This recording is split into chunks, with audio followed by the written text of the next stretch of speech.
You know, I never think about Naoto's dungeon theme. It's a really good song.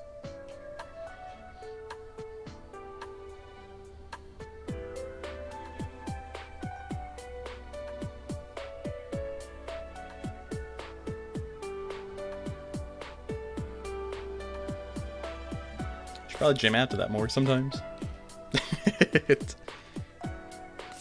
But it's time for more of the reading simulator, known as Persona 4 Arena, as I'm only 38% complete. Now, is that like overall? No, it's just during that. So yeah, from the looks of it, it's going to be Naoto and maybe Mitsuru, depending on how long they are. If they're short, then maybe I'll get 3. Well, let's start with Naoto Shiragini. Shiri Spaghetti. What follows are my impressions of the organization called the Shadow Operatives, as well as their leader, Mitsuru. Oh, we're just going right for Mitsuru's throat? My fingers fly across the keyboard. My last case was special. I need to complete my report before I forget any important details. My name is Naoto Shira Spaghetti. I'm a detective. The Shira Spaghetti family has been working as detectives for generations. Though I'm young and still in high school, I have been given the opportunity to take on several cases and have built up experience as a detective. My work has earned me some trust, as every so often the police will come to me for my assistance. That's where this story begins, a sudden request from the Inaba Police Department. That was about a month ago, early April. Ooh. Oh wow, this is a new scene. Last summer, I had received a request from the prefectural police to come to town of Inaba. A bizarre series of murders was occurring. A corpse would turn up every morning after a foggy night. In the end, it turned out to be the most difficult case of my career. It's been about 2 weeks since that case was closed. Oh, we're that early back. No, from the public's viewpoint, 4 months have passed since the crimes were stopped. The culprit has been arrested and prosecuted, peace is returned, but with it comes a depressing proposition. I'm not unwilling to help the police again, but my involvement with the previous case is something is not something I'd like to go through again. To be completely honest, that particular case was no simple series of murders. During the course of my investigation, I obtained a supernatural power known as my persona, making me more than just a detective. I became a stand user. I collaborated with other persona users and became directly involved with the events of the case. Of course, if I was to tell this to the police, it would be treated as nonsense. Worst case scenario, I would be discredited. Having to leave out those details while explaining the events of the case is more than a little nerve-wracking and feels like lying, but there you have it. While on my way to the police department for this new case, I go through a list of possible questions and answers I would need. Oh, another new room. Conveniently having a big TV. Something's different today, though. After greeting the receptionist, I'm not led to the usual dull meeting room. Instead, I'm taken to a reception area on the top floor. A leather-trimmed sofa, a curved wooden table, a Novix rich setting. Looks like this may take some time. Oh yeah, you're in the meeting now. If this was going to be paperwork and basic questioning, they wouldn't have brought me to this special room. Is it a new case? Are they going to throw me into the TV? Because that's probably what's going to happen. I have to wait several minutes before someone comes to speak with me. When the door finally opens, a man wearing a suit not fitting the uniform of a local police officer walks in. I'm sorry about the wait. You're not Zenkichi. What? He hands me his card. Allow me to introduce myself.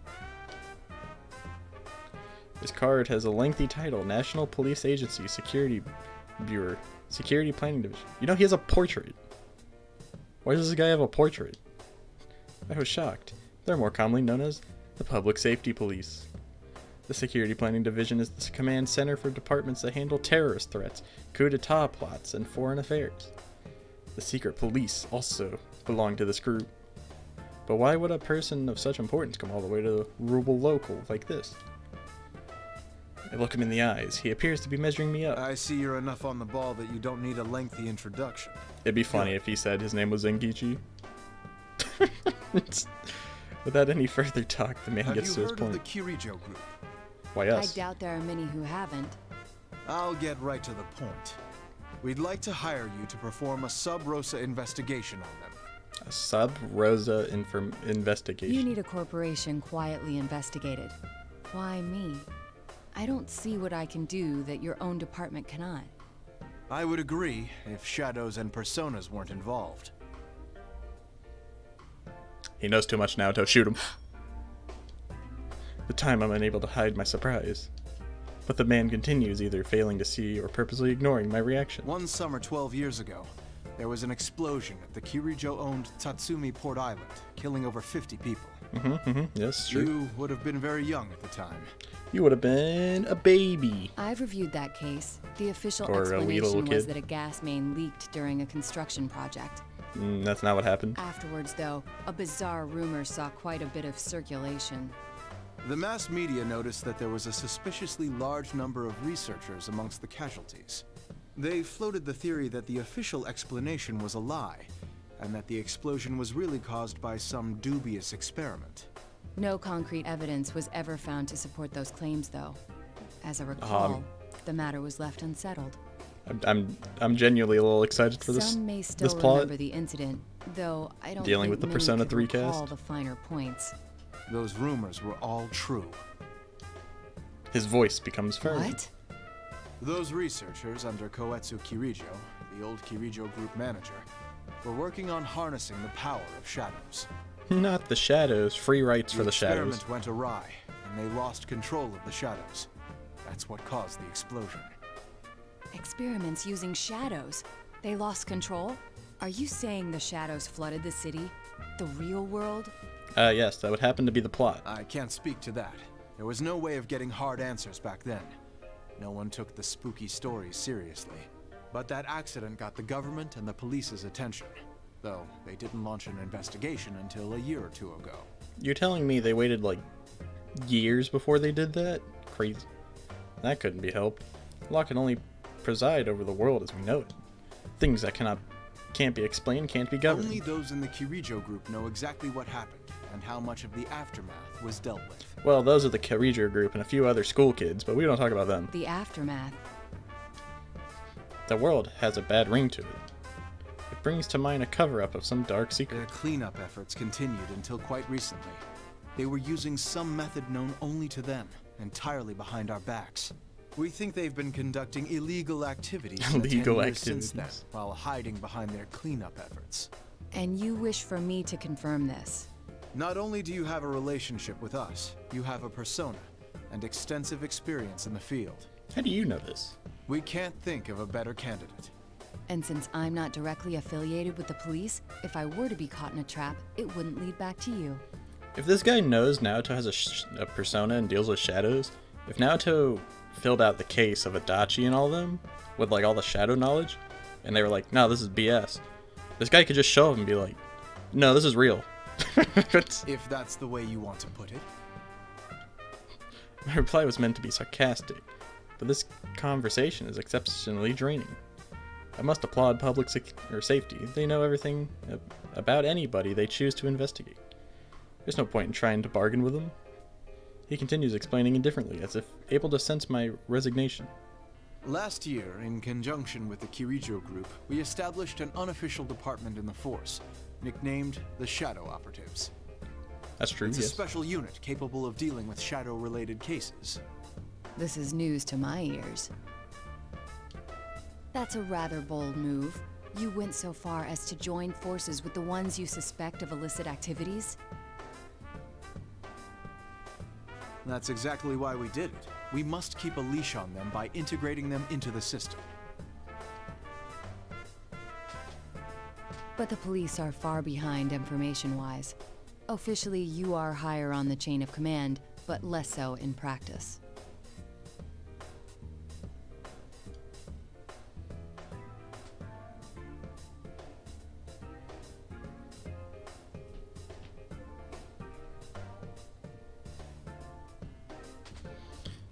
I try throwing out a theory as I begin to get a grasp of what's taken place. The man didn't so much as flinch, but he didn't give me much of an answer either. You'd need some leverage to keep your hold on them. Thus, this secret investigation. What exactly do you want me to do? That will depend on your answer. Your answer is required first, but I need to know what I'm doing. No. So that's their game plan. I figured as much. An organization as big as the Killjoy group is hiding the secret about shadows. Now, should I take the job or not? As a person with a persona abilities, I'm naturally interested in learning how much it is known about the shadows. And this job could potentially give me leverage over the government in the future. That's your priority? Having leverage over the government? Well, I'm deep in thought. The man continues, as if he can read my mind. If you think we're hiring you to further our organization, you're mistaken. I can't help but look up at the obvious change in his tone. Our sources say it's possible that they've been talking students from a Killjoy-owned school into doing their dirty Oh, he knows. They've been pleading ignorance while making ordinary kids clean up whatever messes they've left. They plead the fifth. And that we don't forgive. We're supposed to be upholding the law. We can't overlook things like this. We heard some died. He's surprisingly sincere. He's staring right at me. Unlike before, his eyes are strong and bold. He truly doesn't want anyone innocent to suffer. Of course, this could be an act to convince me, but even then, I do agree with that opinion. All that remains is to find out Killjoy's intentions. All right. In that case, I accept. Though I don't plan on abandoning my school life here. I'll do what I can to help, but only within those limits. I would never have dictated conditions like this before. The reason I had come to this town and transferred to Yasogami High School was for my investigation, but the school life and dear friends that I've gained have become irreplaceable to me. It may sound childish to demand that I stay with my friends, but if they refuse to budge in that regard, that's that. However, that's fine with us. He accepts my condition, almost too easily. He then immediately begins to explain the details of the case. At the end of this month, the Killjoy group is airlifting some special cargo.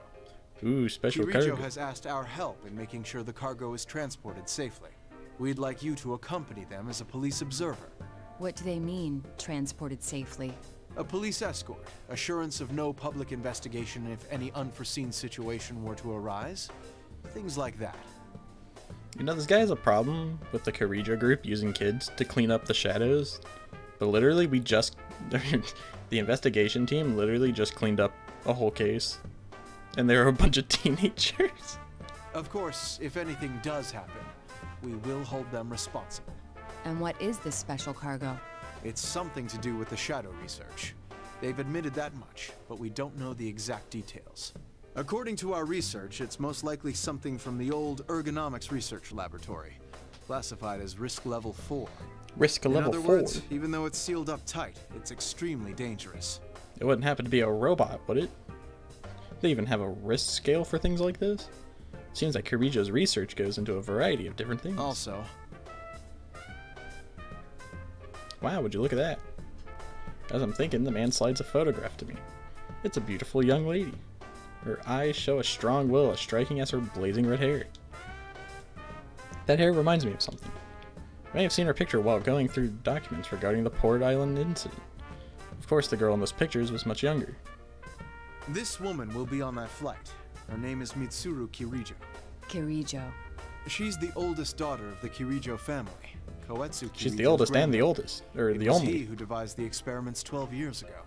You should know that she's also a powerful persona user. A persona user besides us? I was suspecting something like this, but to hear it out loud is still shocking.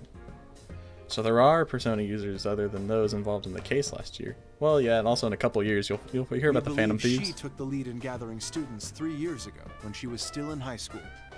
You think everyone in the persona world, they're just, chilling, minding their own business, and as the Phantom Thieves just like grow popular, they're just like, something ain't adding up here. We'd like you to first go to her residence and meet with her. Oh, we're going straight to her house? right. I'm sure you figured out by now, since she's a high-ranking Killjoy group official and a persona user, but she's a shadow operative. She's member number 1, the general manager. And not because she's a Killjoy, but because she has the abilities to back it up. Can you do this? They also call her the She's Executioner.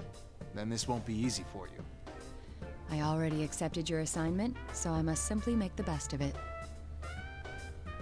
I offer my hand. He has the firm grip of someone who's worked on the front lines of the law. He's the long arm of the law, as Enkichi would say. A few days later, I receive a message informing me that the transport is to be on the 1st of May. It's on a school day, but since I've taken the job, there's nothing I can do about it.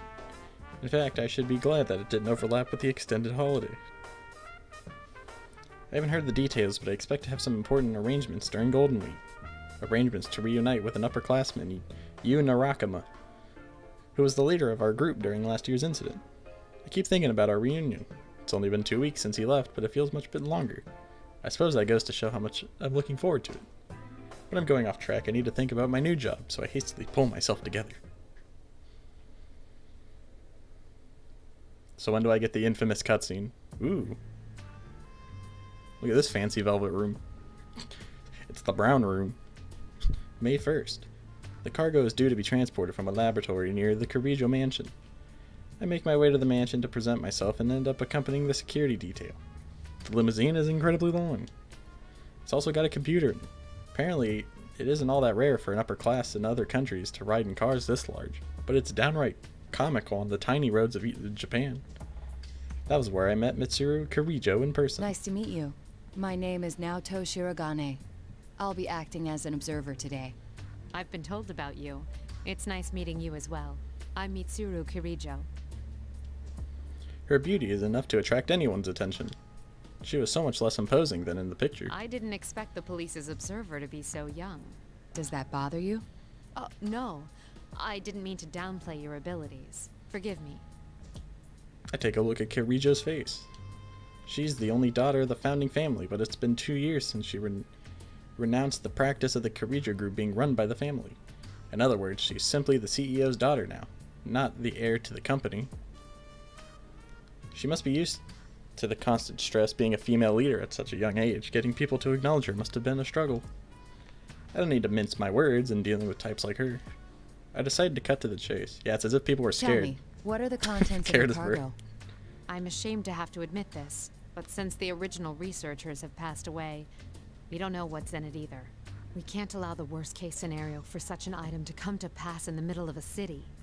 That's why we plan to transfer these items to a distant facility according to their indicated risk level. A natural decision. Her posture, her actions, if that was all an act, I must commend her for her ability to deal with the unexpected. But personally, my impression is that she's a trustworthy person. Before leaving, I had a chance to see the Killjoy mansion. I have to say, it's surprisingly simple. It felt as though it was prioritizing function and efficiency over meaningless luxury, perhaps a reflection of her own personality. At any rate, her intelligence and presence are proof enough of her upbringing. If she was hiding something, it would be hard to figure Then out. I'll stay near the cargo along with the police escort. I'll contact you immediately if anything happens. All right. If anything is unclear to you, feel free to ask me. We do not keep secrets here. Her eyes look straight at me, and I feel she could see through anything. I end our conversation shortly after and quietly await for us to arrive. Place a bookmark. Alright, goodbye, Yosuke.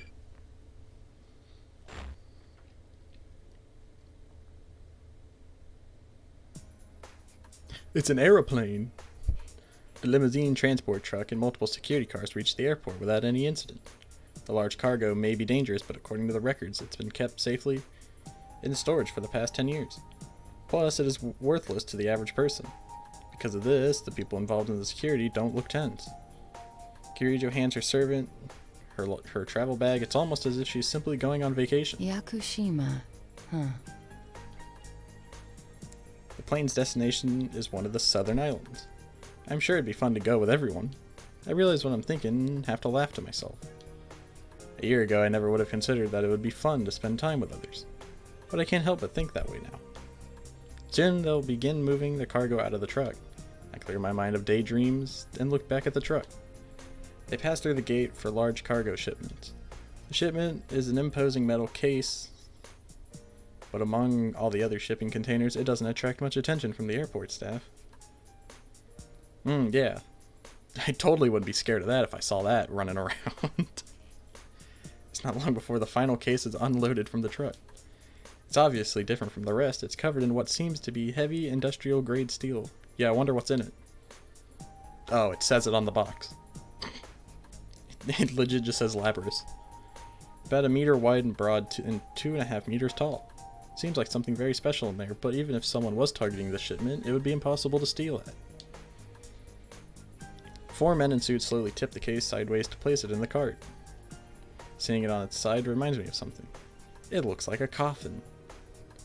The moment I realize that, a shiver runs down my spine. It does look big enough for a person to lie down in.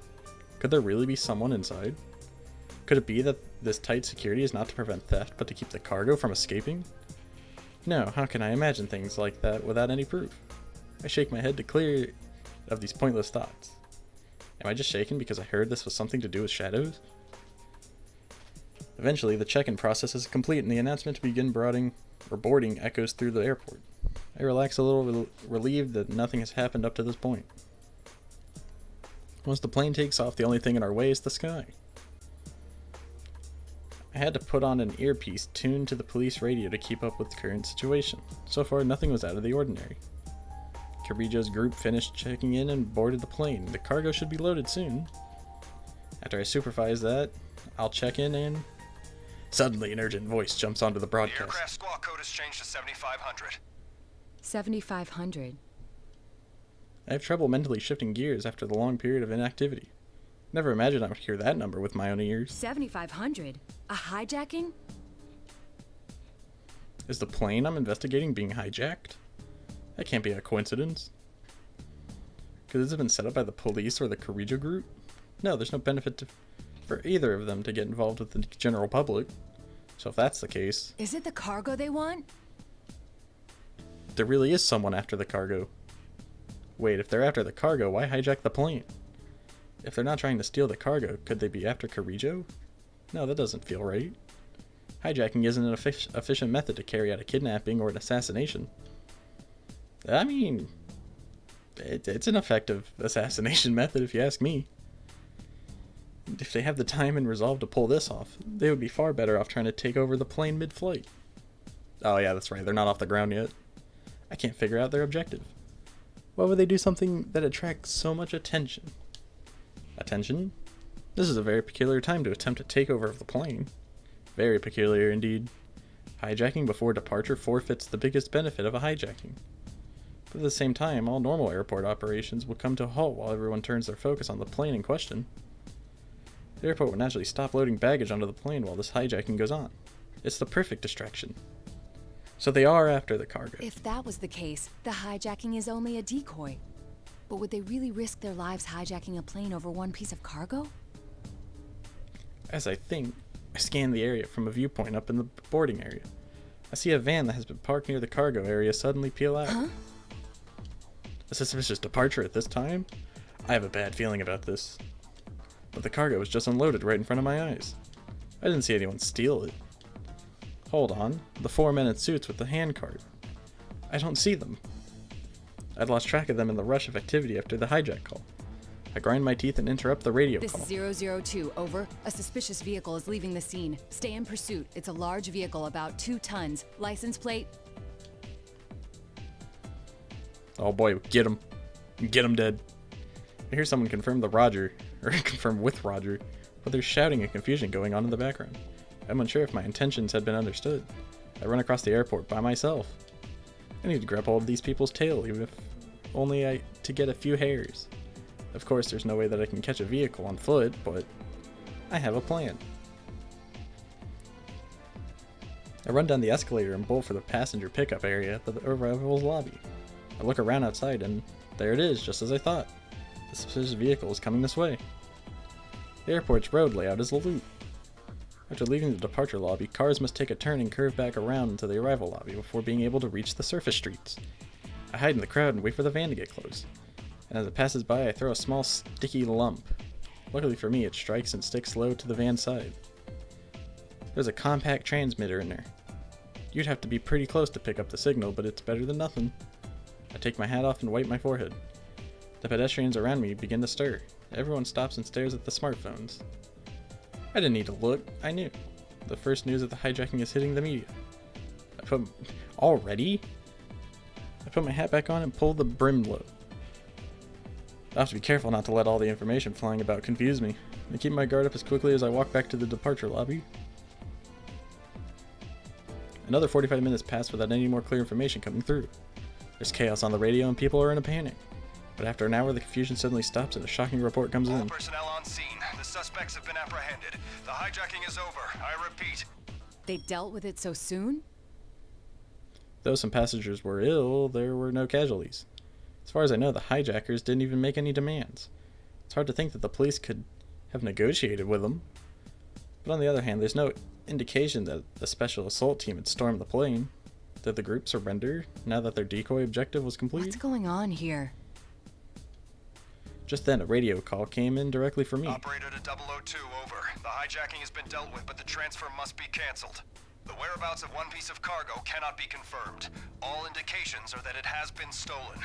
Then that vehicle earlier. Are you still in pursuit? We're tracking it through the N system. Head to the guest room immediately so we can discuss our response. It looks like my call to report that suspicious van had not been a mistake. Understood.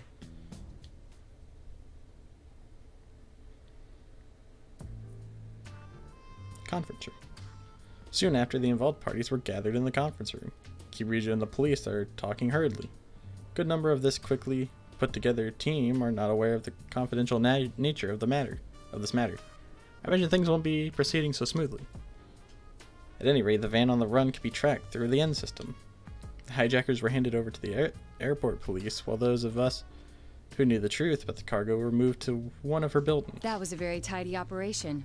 I had thought it would take at least half a day.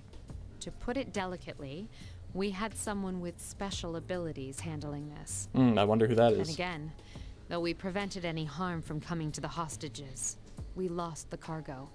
Nothing for it, I suppose. Who would have expected an entire hijacking to cover up the theft of some cargo? I feel like I'm not going to be able to play the game for a while. I must apologize to you as well. I was the closest at hand when it happened. No, you did more than enough. It's thanks to your sharp eyes that we're able to track the suspicious vehicle now. I'm impressed that you realized in all the chaos that the cargo was the true target. You even spotted their getaway truck. Thank you. Our next step should be to interrogate the suspects in custody and... Sadly, it won't be that simple.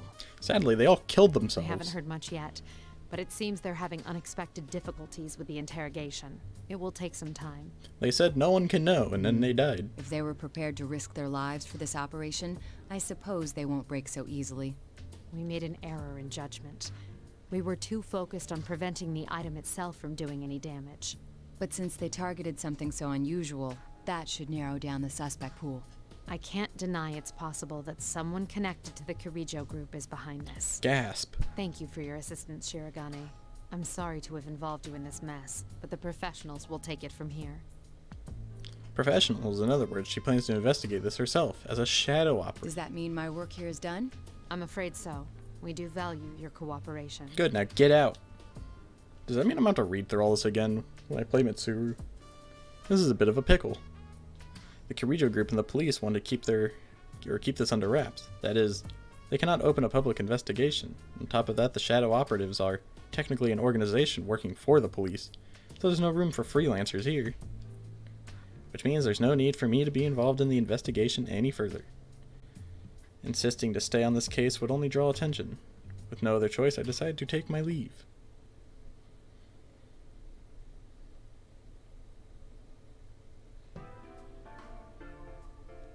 Must have been chaos at the office. Despite the unusual events, the man who hired me has not yet gotten in touch.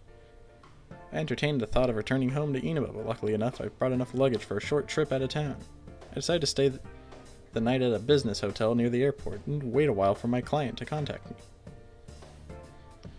Time passes. At 9 o'clock, I finally receive a phone call from the man. Things have taken an unexpected turn. This case is under the jurisdiction of the shadow operatives now. That will make it very difficult to continue my secret investigation. But right now, you're the only one we have who's gotten that close. We heard you earned Kirijo's trust after the hijacking. We'd like you to keep up your investigation. We're currently making arrangements for you to pick it up again in a natural way. What are you gonna have me do? I will not act as a spy. You'll be joining the shadow operatives as a member. I'll be in touch later. He hangs up without waiting for me to reply. I sigh. I feel a weight in my heart. This is a high possibility of turning into a private investigation from the shadows. Pretty much a polite way of saying corporate espionage. If I'm to take on this job, I need to have some sort of plan. At any rate, I cannot plan my movements without knowing how the situation is progressing. It would be far better to prepare for tomorrow instead of getting worked up with worry.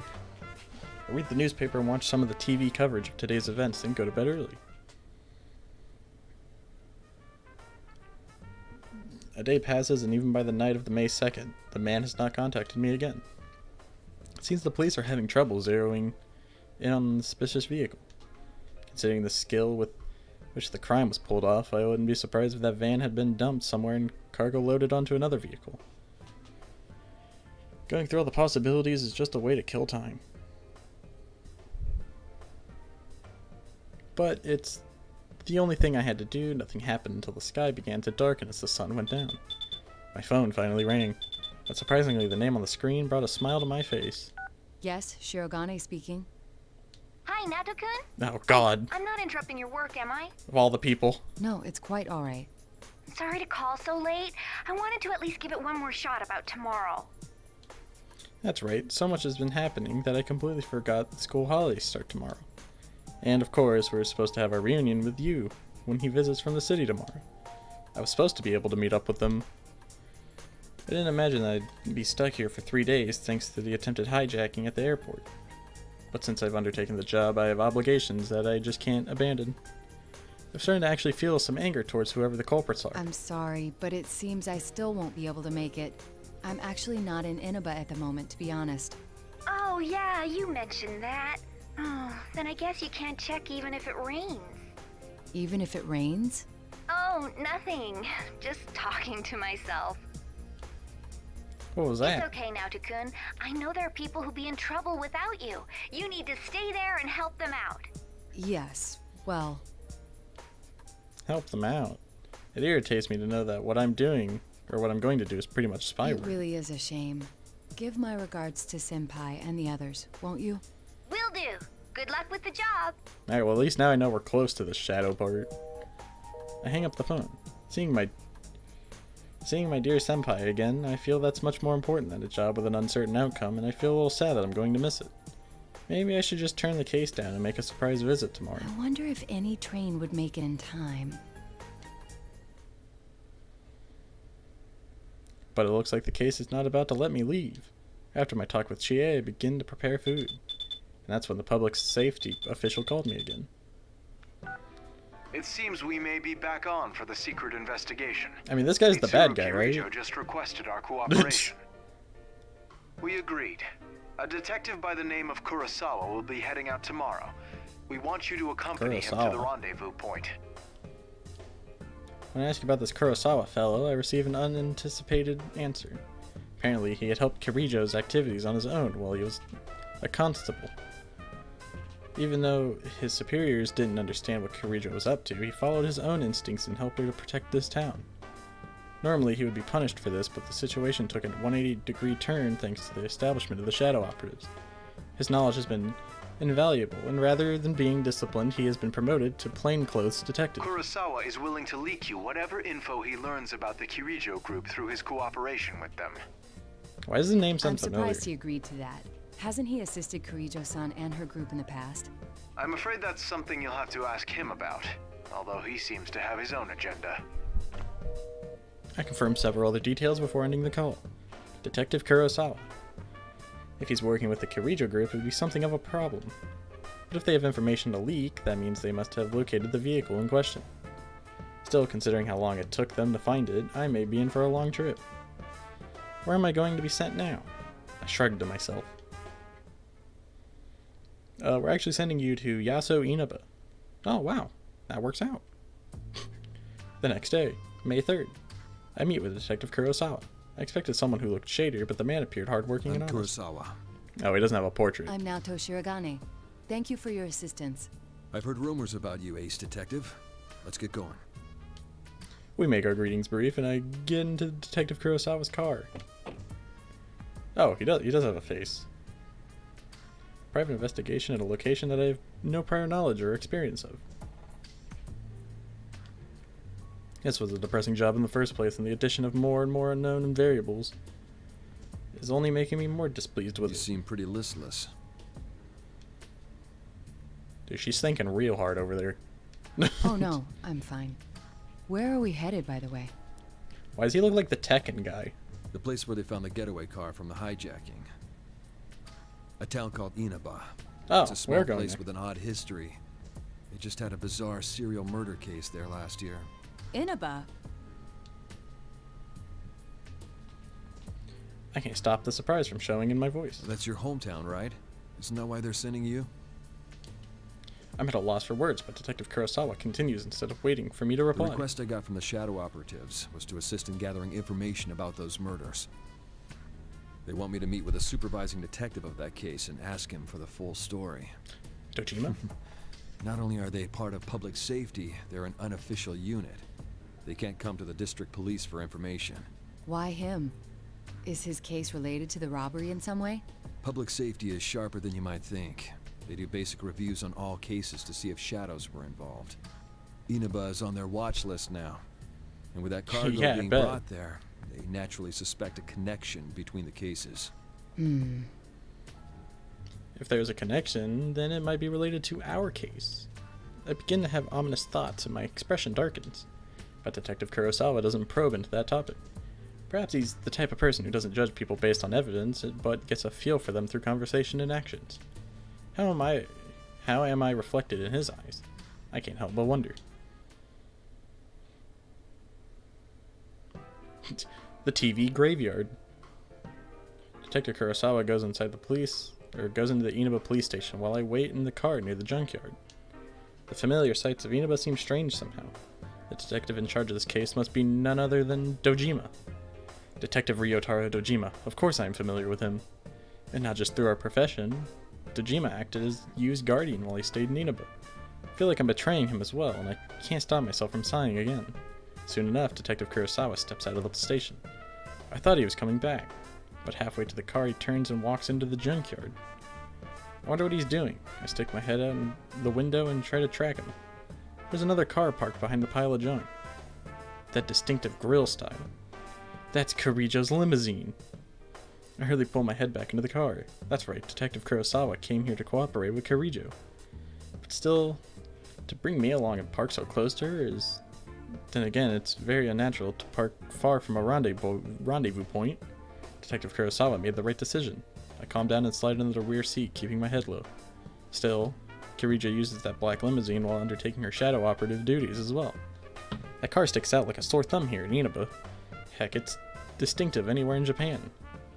Why would someone as clear as Kirijo take that car on a special mission like this? Does she have some profound reason behind it? After a while, Detective Kurosawa finally comes back to the car. Kurosawa-san, may I ask you something? Why are you working with public safety? You're asking that now? I thought that would be your very first question. When that guy talks, his little lip flaps, they don't look right. After wiping a dry smile from his face, Detective Kurosawa turns to me with an incredibly serious You can expression. spy on Mitsuru Kirijo and her shadow operatives to your heart's content and never find anything suspicious. But for that to be understood, at some point or another, everything she does has to be investigated to eliminate those doubts. In which case, it's better someone like you do the investigating than someone official who will never understand. That's all there is to it. So he does have his reasons after all. Thank you for your cooperation. I'll leave the rest in your hands. Exit the vehicle, Kurosawa takes his car into the highway and speeds out of sight. He has no doubts whatsoever regarding Kirijo's activities. To be honest, I'm inclined to agree with him. But I can't jump to conclusions without any evidence. And then we watch Mitsuru stick her hand in this TV. I use heaps of junk as cover to sneak close to the limousine and watch. Not long after, I see two people exit the vehicle. One of them is Kirijo. However, unlike when I saw her at the airport, she's wearing equipment likely suited for combat. The other person looks strange. Is that the fabled humanoid weapon? Oh, the fabled. There's information about a humanoid weapon mixed in with all the data I had about the Kirijo group. When I first saw it, I was confused. But it had to be what was standing in front of me. It seems natural. almost lifelike, but there's no denying that it's an artificial construct. It seems that the rumors of the unorthodox anti-shadow unit were true. Another man comes to join them soon. He too was dressed in outlandish attire. He was shirtless and wore a red cloak like a desert nomad. A perfect example of someone who ought to be detained for questioning. I compare his face to the list of pictures of the people involved with the situation. While his taste in clothing has changed, I believe that this man is Akihiko Sanada. I can't imagine what would possess him to go about dressed like that, but I speculate about their actions. What business do they have here in a junkyard? I don't know, probably with a suspicious, perfectly fine TV in the middle? There's nothing here but a pile of broken household electronics and abandoned televisions. Then it hit me. Detective Kurosawa had told Kirijo about last year's incident, and of course she has prior knowledge of personas and shadows. Then no doubt she's heard of the idea of entering the TV world. After all, it appears many times in the testimony of the killer from last year. Dojima may have disregarded it for being too far-fetched, but Detective Kurosawa must have caught on. I take a closer look, there's a mountain of old television sets. Victims of last year's switch to digital broadcasts. They're not planning to enter a TV from here, are they? Even as I say that, the mechanical girl has her hand sticking into a TV screen. It's exactly as I thought. The mere fact that they were testing what they had heard so recently cannot bode well. Uncertainty crosses my mind. 3 of them are clearly preparing to enter the television. Should I blow my cover and warn them about what's going on? If they enter, they may not be able to leave. But the other world should no longer be dangerous anymore. And I heard from Yosuke that he'd asked Teddy to leave the exit TV out just in case. If they're Persona users, they should be able to handle the shadows. They shouldn't be in any peril, but Kirijo made a decision faster than I could. We're going in, gamers. Oh, cutscene. It's probably gonna be really loud.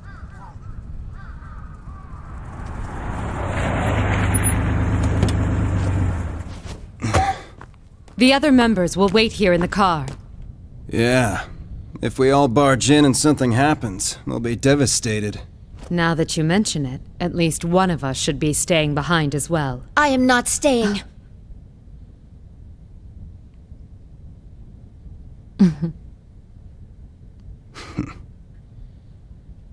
Us 3 will be plenty. We'll end this in a flash. No problem.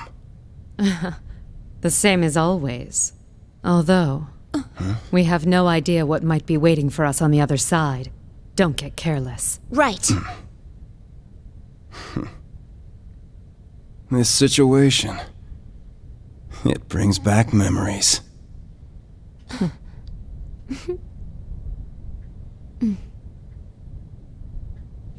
Ready! Oh, they're going in. I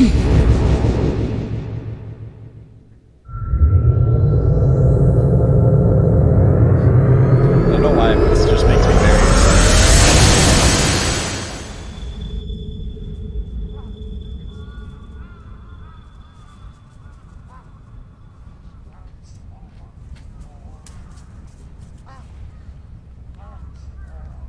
Why enter the TV? What's going on?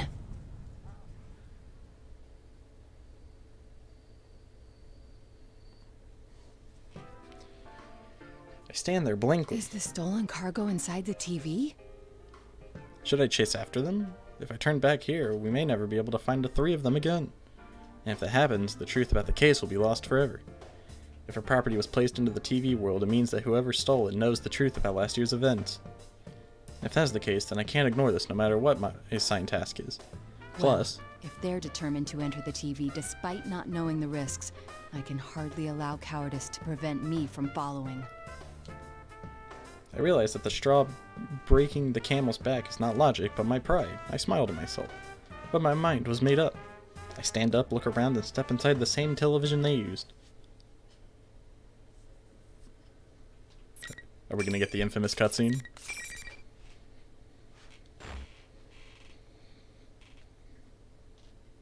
Nope. It's been a while since I felt this falling sensation. But this time, the sensation seems to continue longer than it did when I would enter the TV as part of the investigation team. Before I know it, the falling has ended. I take cover behind a pillar and look around for the 3 shadow operatives. Did I lose them? We all enter from the same television, so we should have arrived in the same place. I relax a little and take a look around. When I stand up, I notice it, but it's difficult to believe. Take a good, hard look. This is a school. Not only that, but... Yasogami High School? What's going on? This is the gate to the school I attended. A familiar school building is inside. But there's something unfamiliar out in front. There's a stack of strange monitors. They're all displaying the words P1 Grand Prix. This place looks like the real world, but there's something warped about it. Feels like the world is dangerous again, like it was when we were investigating the incidents. This world has returned to the way it was before. While I'm thinking this, students come walking out of the building. They gather together and soon the area is filled with people. Impossible! How could there be this many people in the TV world? Suddenly the students surround me and start cheering. I see an all too familiar burst of static play across the monitors. Ah, here we go. Cover your ears. Rivals. They are friends, yet powerful foes. The desperate fighting program amongst high school students. A new legend is about to start. May the manliest of all men come on down! Nobody touches his precious Nanako, the sister complex kingpin of steel, Yu Narukami! It's only natural. Wage slave in the boonies by day, hero by night, Captain Ressentiment, Yosuke Hanamura! Everything that bores me has gotta go! A spunky dragon with deadly legs, the carnivore who's discarded womanhood, Chie Satonaka! You need to eat more meat! Please escort me to the ring, my prince! The unconquerable Snow Black, Yukiko Amagi! I'll finish you in one strike! Blooming roses and bulging muzzles, the blood-curdling beefcake emperor, Kanji Tatsumi! Deep into realms of romance! The body of a child, the brain of a genius, the 2,000 IQ Killjoy detective, Naoto Shirogane! Is this an army of idiots? Fight and survive towards the one throne waiting at the end! The P1 Grand Prix, where fierce fights will be fought! The battle begins tonight! That seemed a little less loud. It's still loud, but a little less. What? Killjoy detective? The shock leaves me dumbfounded for a while. Plus, you... sister complex kingpin? Well, it's true that... No, calm down, Naoto. Calm down and analyze the situation. This otherworldly program where people's foibles are exaggerated in unworldly proportions? The static before the video made it very clear this broadcast could only be the Midnight Channel. What was this fighting tournament about? The members of the investigation team are the It combatants? seemed that Teddy was acting as the host for this. All of us know that Senpai is coming back to Inaba during Golden Week. And could this be some kind of way to welcome him back? Calling him a sister complex kingpin, that's not a welcome, that's a challenge. Who would publicize a negative nickname like that? Besides, whatever the reason, I can't imagine that someone would seriously want us to all fight each other. What is going on? Does it mean that the rest of them are in the TV world as well? Without warning, the sounds of microphone feedback pierces my ears. Hello, boys and girls of Yasogami! Sorry for the wait! That voice. That's Rise-san. The students go wild. On the monitors, Teddy appears to be wearing some sort of costume. I'm proud to announce the commencement of our very own P1 Grand Prix! The game sounds so quiet now. After my ears were like destroyed. It looks like Rise and Teddy are the ones running this. Do they really plan on holding this P1 Grand Prix? And now the moment you've all been waiting for, the challenger in our first battle. If the promotional video is correct, are the members of the investigation team going to show up? Just as I lean forward to see what's going on, a spotlight shines directly into my face, blinding me. Naoto Shirogane! Shiro Spaghetti! What? The students around me raise their fists to the air and shout, "This is a pickle!" No, that's Pickle Rick. It seems that I won't be able to chase Kirijo down at this rate. First the plane hijacking and now another unforeseen interruption. Teddy? What is the meaning of this? Didn't you watch the intro video? It's a fighting tournament. I gathered as much, but I was asking why you would do such a thing. Pitting friend against friend in battle is going too far for a joke. It's not a joke, though. I'm giving this 100%, just like I always do. Now get out there now, John. Show me everything you've got. You're not making any sense. Besides, there's... What the heck?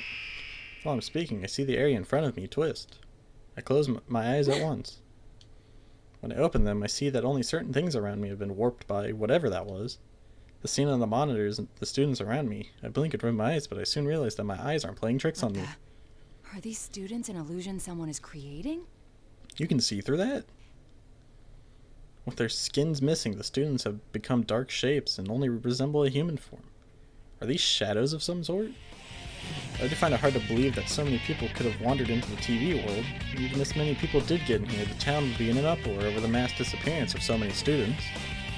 It makes more sense for them to be shadows, but if that's the case, why did I see them as students? Could it be? Teddy and Rize do both have the power to interfere with other people's thoughts to a certain extent.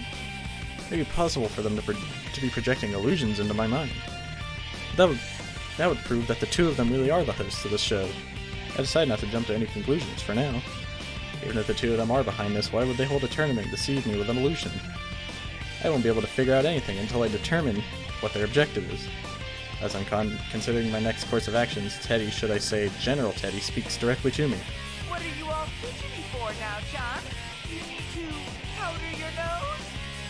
No! Anyway, if this is not a joke, can I assume you won't easily let me go? Bingo! You have to win the fight if you want to move on.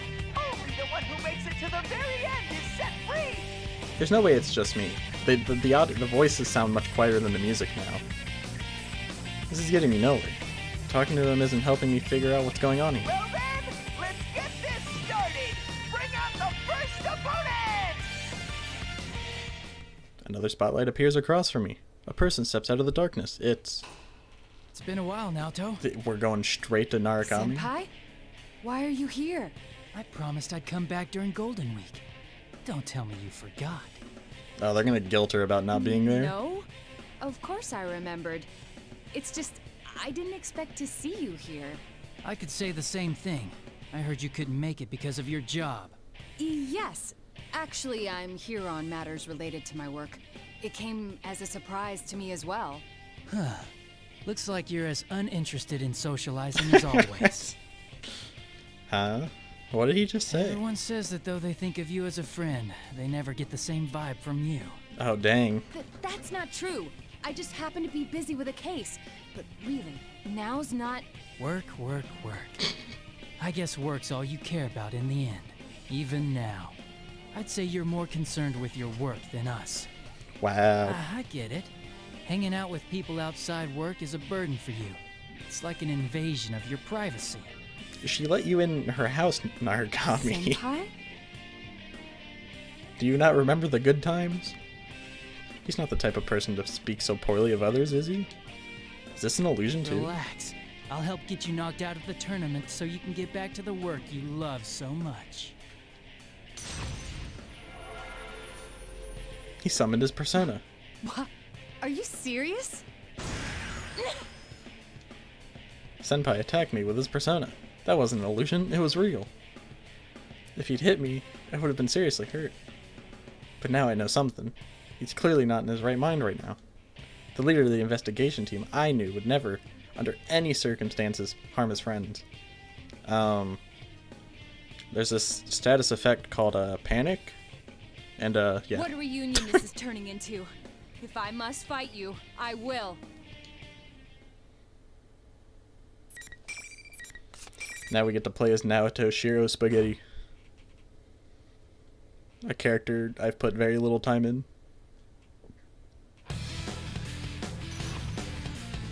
Anything's better than kanji, to be honest. Finally. Actually, I haven't played this game in a couple days.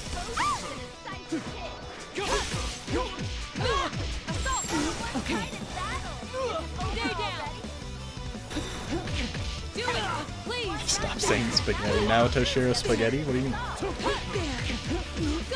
I'll show you, man.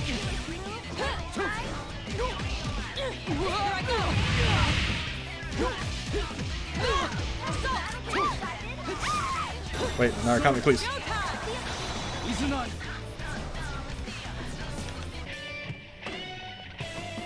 We're gonna murder this man. Farewell.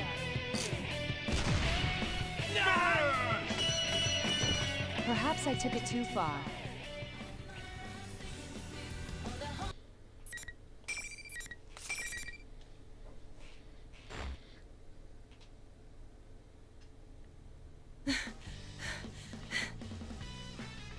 My shoulders heave as I gasp from breath.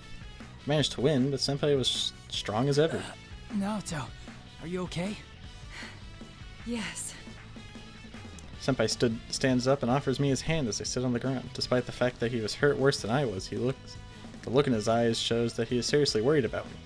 He's a completely different person than the person I saw before the battle. Yes, this is the person I know. Oh, thank goodness. Huh? I mean, are you all right too, Senpai? I'm sorry for hurting you, even though the circumstances demanded it. Oh, everything's fine here. You're back to the usual Naoto, I see. The usual? What's that supposed to mean? I wonder about the use of his word usual, but there are more important matters at hand. Can you tell me what's going on here? Senpai tells me about what had happened at Inaba while I was gone. I'm at a loss for words. The Midnight Channel started to air again? The video that I saw was the promotional video for something called the P1 Grand Prix. Apparently it had been shown a few times before I just saw it. Wait, that video? It was shown all over town?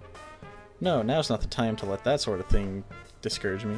According to you, not only did the Midnight Channel make a comeback, but several of us, Kanji, Teddy, and Rize, have gone missing. Senpai and the others entered the TV at Junes to investigate this. I was shocked to see it looking completely different than before. Indeed. But it seems, at least in part, to be an illusion. Really? In fact, the students gathered to watch our battle were not real. Oh, yeah. They did seem like shadows, but different somehow. I didn't get the sense that they were hostile, though. I thought that Rise-san and Teddy might have been illusions too, but both have gone missing. And given their persona abilities... I cut myself off. Senpai shakes his head in response. It's possible that that really was them. But we should have faith. If our enemy can use illusions, they might be victims as well. You're right. I can at least have more faith in my friends than that. Yeah, Naoto. I raised my head to look at Senpai, who is watching me. Our eyes meet, and I hurriedly look away. Speaking of which, why are you here, Naoto? That's... There's the question. Well, it's only natural, but I'm here on business, not anything personal. I cannot disclose the details of my investigation. Not only are there rules, but if I spoke up, I would end up getting him involved. I have to avoid that at all costs. As I'm deciding what to say... You know, forget I asked. I'm just happy to see you again. Me too. Oh, I'm sorry. What's the matter now? I mean, well, about me being unsociable. Please understand that it's not because my work is more important than my friends. Huh? I've never thought that about you at all. I don't think any of us have. We're all your friends, Naoto. Alrighty, time to break up your little chat. Shut up, Teddy. Teddy? Now John wins! Very impressive beating up the almighty sensei. Of course she beat him. She has a gun. But now it's time for you to go on. Did you not see me shoot him? Your next opponent's already waiting. When his speech is over, the monitor shuts off. Next opponent, huh?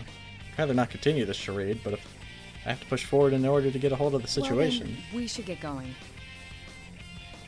You nods, reassuring. I feel a sense of relief welling up within me. I can't let my guard down, but knowing that Senpai is with me to help me face whatever lies ahead, I know I have nothing to fear.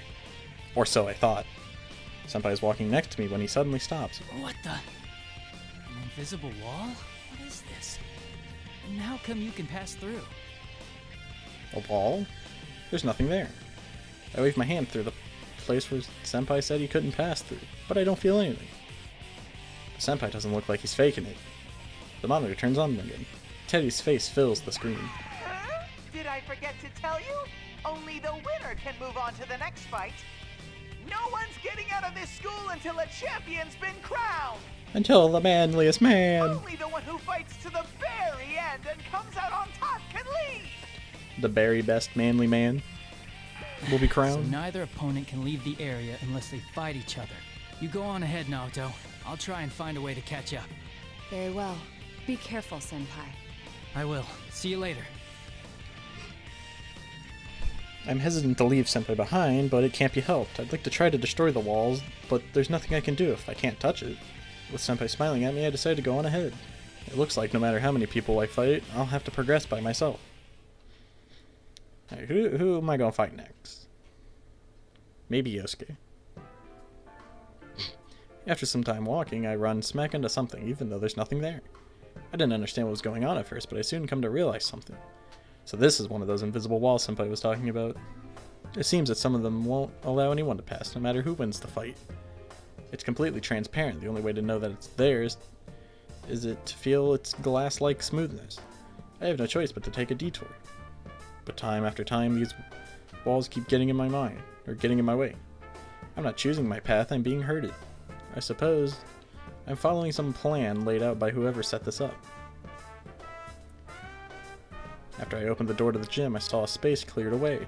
For that, as I expected, General Teddy appears on the monitor. You're so slow now, Chan. Your second opponent's been waiting for you. You have to fight the basketball. I've said it before, but I don't intend to fight my friends. Alrighty, let's do this. Bring out the next opponent. Who's it gonna be? Yo. Oh, it's How's it Kanji. hanging now, doll? Do you want to repeat that? Kanji-kun? Well, he certainly looks like Kanji, but it only looks that way. You know, I've been thinking, the way you talk is so lame. Huh? I thought I was ready to face anyone, but this isn't a matter of being in the right mind or not. Is this an illusion? Oh, please let this be an illusion. It's like way too uptight and goody-goody. Makes you sound so Goody-goody. distant, you dig? Kanji. Is that so? See, that's what I'm talking about. You could have just said, oh, you think so? You think so? Ah, now you're getting it. Now I feel like I'm on your wavelength. Thanks. Hip Kanji.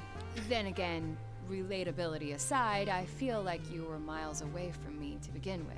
Hey, you're doing it again. What's with the Miss Manners act? I'm sorry. It's a habit of mine. Or maybe it's that you don't care about getting close to us, huh? Oh, there we go You again. don't feel like you gotta bother getting to know us and stuff? Of course I don't think... Hell no, man. You never warm up to anyone because you set your standards so goddamn high. Oh dear, he's shown his true self. Is it, you know what? Are you putting on a show of not letting anyone near you because you got no confidence in yourself? Hearing Is Kanji that talk. it? Kanji sounds smarter. Kanji-kun. They may be false accusations, but some of those statements are hitting home.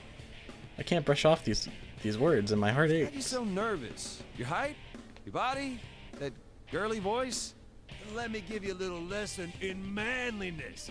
Just rips off his shirt. This is insanity. Wait a second, I didn't say any... Ugh!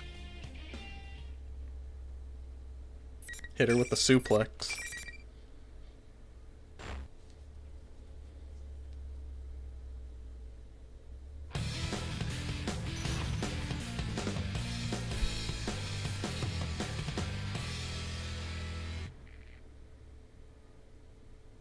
Final. Fight!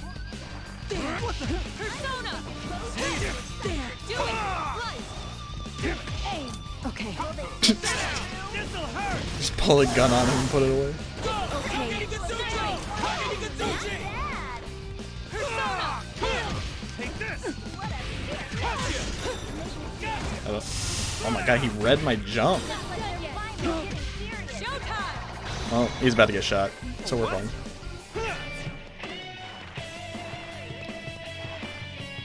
Farewell. Easy win.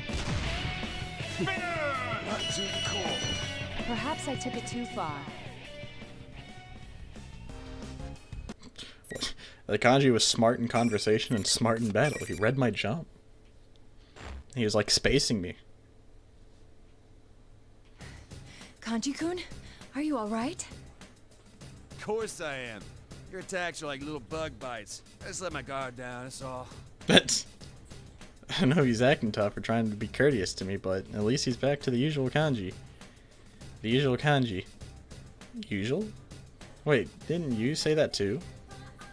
Well, at the very least, it seems that the spell is broken once the battle ends. Let out a sigh of relief. Still, for some reason, kanji's yet to look this way. Really okay?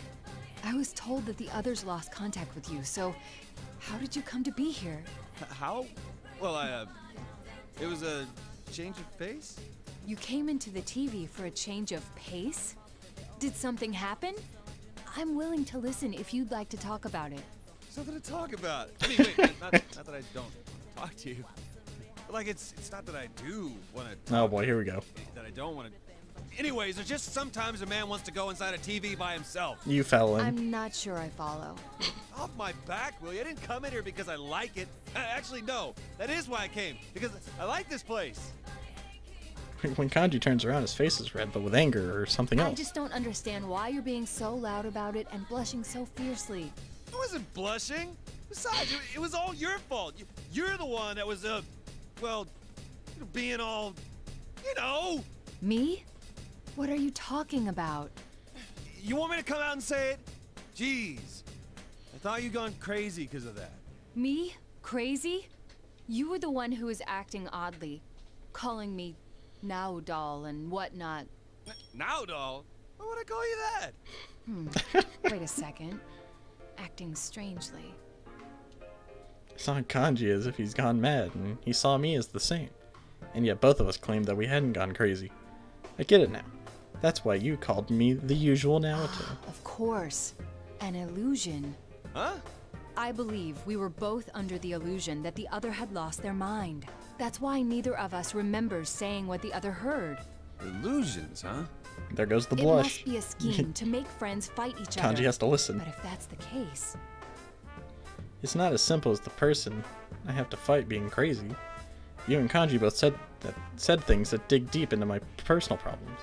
If these are illusions, and whoever's creating them has to be someone who knows us. The ability to interfere with other senses, the prior knowledge of us, putting it all together, it must be. Must be what? The Teddy acting as the tournament's host, as well as Rise-san. Must be genuine. You moron, there's no way it's them. I look up at Kanji in surprise. That Ted and Rise are fakes. Come on. They're not twisted like that. You of all people ought to know. He doesn't have any proof, but his unshakable trust in us sets me at ease. Even if I told him that Rise and Teddy are both missing, I'm sure his answer wouldn't change. Who else then? Well, you know, there is someone here besides us. I saw her on my way here. Some girl with long hair. A girl? Did she happen to be wearing a white fur shawl and combat gear beneath it? Her? What are you talking about? She had on a normal Yasuo girl's uniform and her hair was like tied back. A female student with tied back hair? I don't recall anyone like that. I thought he might have run into Killjoy, but that doesn't appear to have been the case. Is that girl Kanji talking about a suspect? I can't tell for sure. I'll keep it in mind. Well, I should be moving on. Hold on, I'll come with... Wait, what the hell? Ah, the invisible walls again. Just like last time, I can't touch it myself. The rules seem to dictate that only the victor can proceed. I'll come for you later. Don't bother. I'll figure this out myself somehow. I'll beat my head into the glass until it breaks. That aside, you beat me. You better make sure you're the champion in the end. That's completely irrelevant to the larger objective. I leave Kanji behind and push on ahead. Well, I mean, it was proven that you could go through the windows, so Kanji just has to climb up and go out the window. We're being shown illusions that portray our opponents as having lost their senses. But why is the host of this tournament going to such elaborate lengths? Obviously, it's got to get people who know each other to fight. But is that the only goal? Still, I wonder how I had appeared to Senpai and Kanji. I'm not that worried about Senpai, but thinking about Kanji's reaction, how he had blushed, is burning a hole in my stomach. As I walk down the hall, I come to another likely location for a match. Just as I figured, Teddy appears on the screen. Your next opponent is a special guest. Oh? Got a lady jumping in on the fun. It'll be a big emotional reunion for you now, Chan. Could it be? Bring out the next opponent! The next opponent! Killjoy-san. Shirogane. Why are you here? I thought you were... This is a problem. I didn't think we'd run into each other so soon. Well, Mitsuru, all your experience is about to go down the drain. The purpose of this event is to have the participants fight, and because there's only one path to take, I figured we'd run into each other sooner or later. I never imagined that it would be this early on, though. No, there's something else I need to be concerned with. Like the previous times, the opponents will not be seeing the others correctly. With that in mind, I watch her closely, and as expected, I see change in her. Mitsuru's face twists into an expression of contempt, and her composure shatters. Say I'm surprised to see you here would be an understatement. I don't reply. There's no point in saying anything after all. The silent treatment. How ridiculous that you, who lives a lie, would dig up other people's hidden secrets for a living. You seem gentle, but you maintain an aloof distance that keeps people at arm's length. I've thought that since our first meeting. At first, I thought it must be typical of a detective. But that doesn't seem to be the case. You simply lack confidence in yourself. I have some trouble staying silent. You hide your true nature, because you know that once you grow close to someone, you'll no longer be able to protect your pride. That's why you won't let anyone in. You use your job as a pretext to keep your distance and never get too attached. And it's from that position that you're trying to discover what others are hiding? How contradictory. Not to mention completely ridiculous and unfair. I clench my fists in spite of myself. Persona. Oh, she's just gonna kill. Kirijo's relentless words. Even if it's only an illusion, I begin to feel that if I lose, I'll never be able to look her in the eye again. I cannot lose her. I'd dearly like to answer your charges, but I see no need. There is no reason to defend myself against the accusations of an illusion. Beat her up. We're gonna shoot her.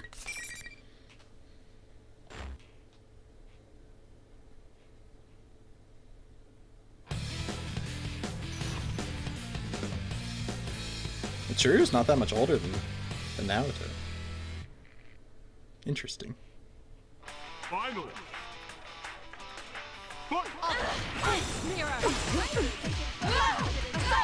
Okay. Here I go! Sorry that I see you. Do it! Understand? I'm coming for you! Here I go! I'll show you what I Okay. On guard! Neil, hold back!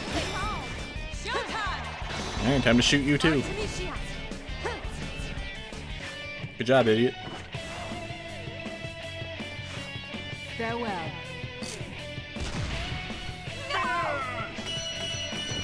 Perhaps I took it too far.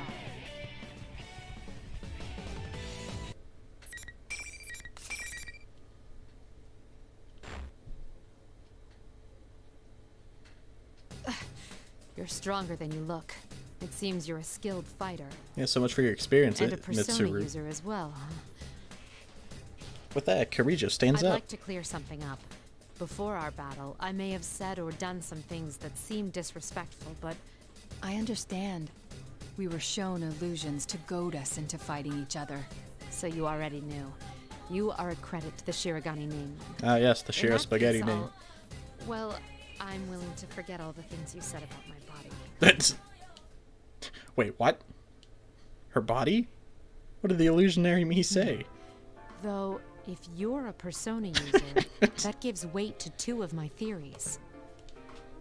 Kirijo looked straight at me. One is that you were one of those who solved last year's serial murders. The few proud anonymous heroes.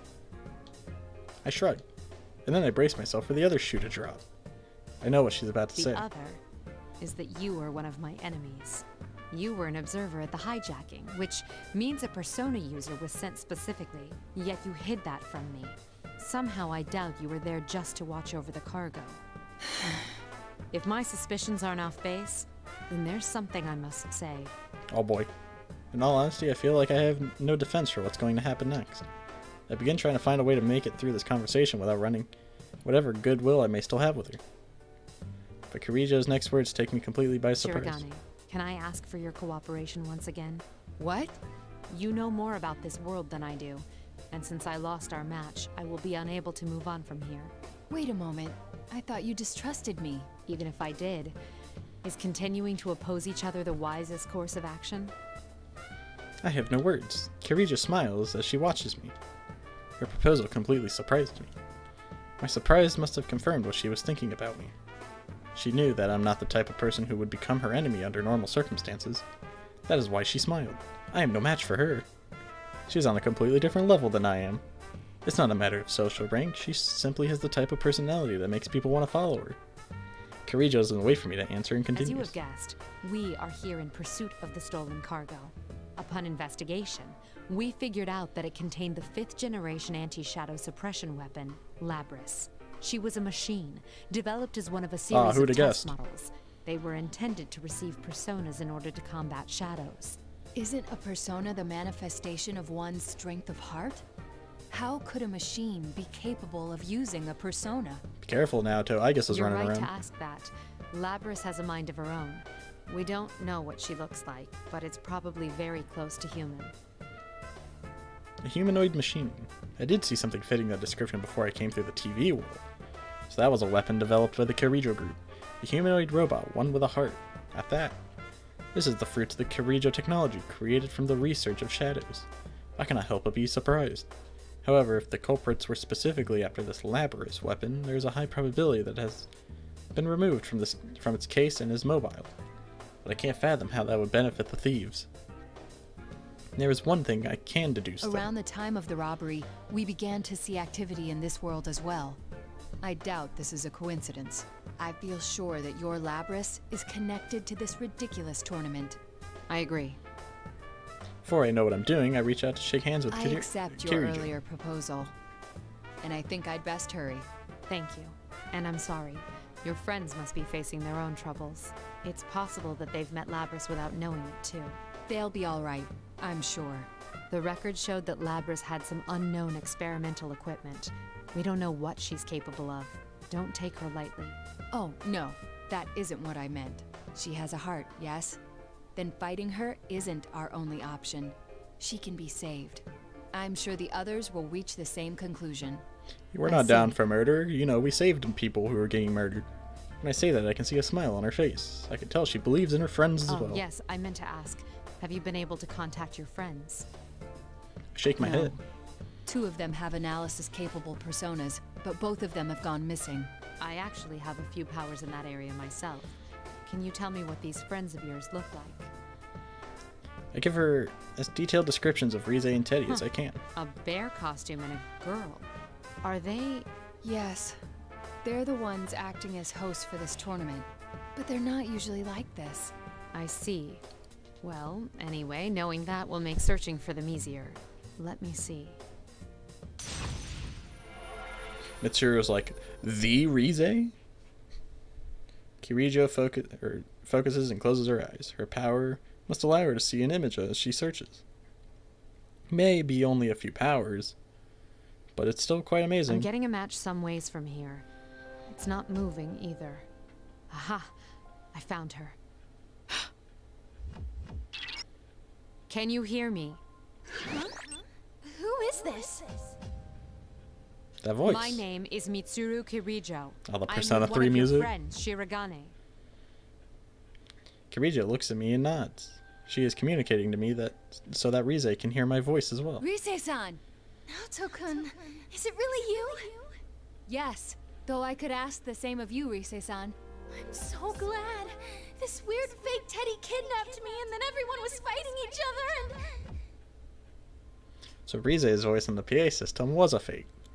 If that's the case, then there's no reason to believe that the image of Teddy on the monitor is the real thing either. It's all right. Please calm down. Do you know where you are right now? It looks like an announcement room, but there are these invisible walls stopping me from leaving. Plus, the fake Teddy is watching me, so I can't use my persona.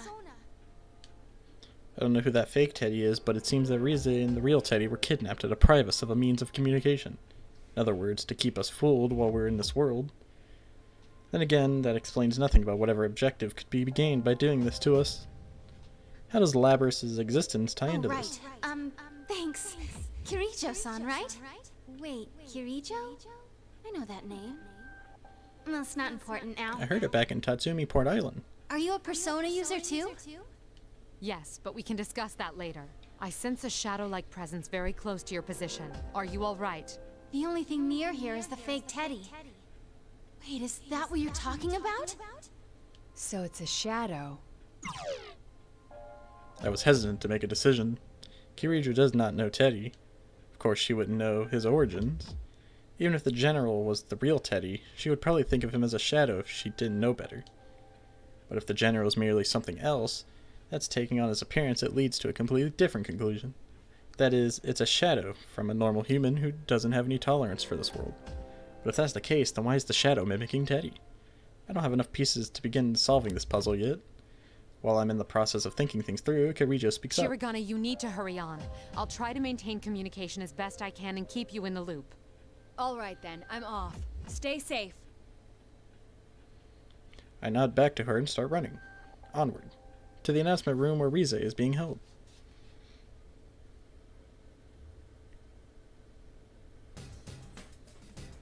As I hurry on, led by the invisible walls, I reach a classroom.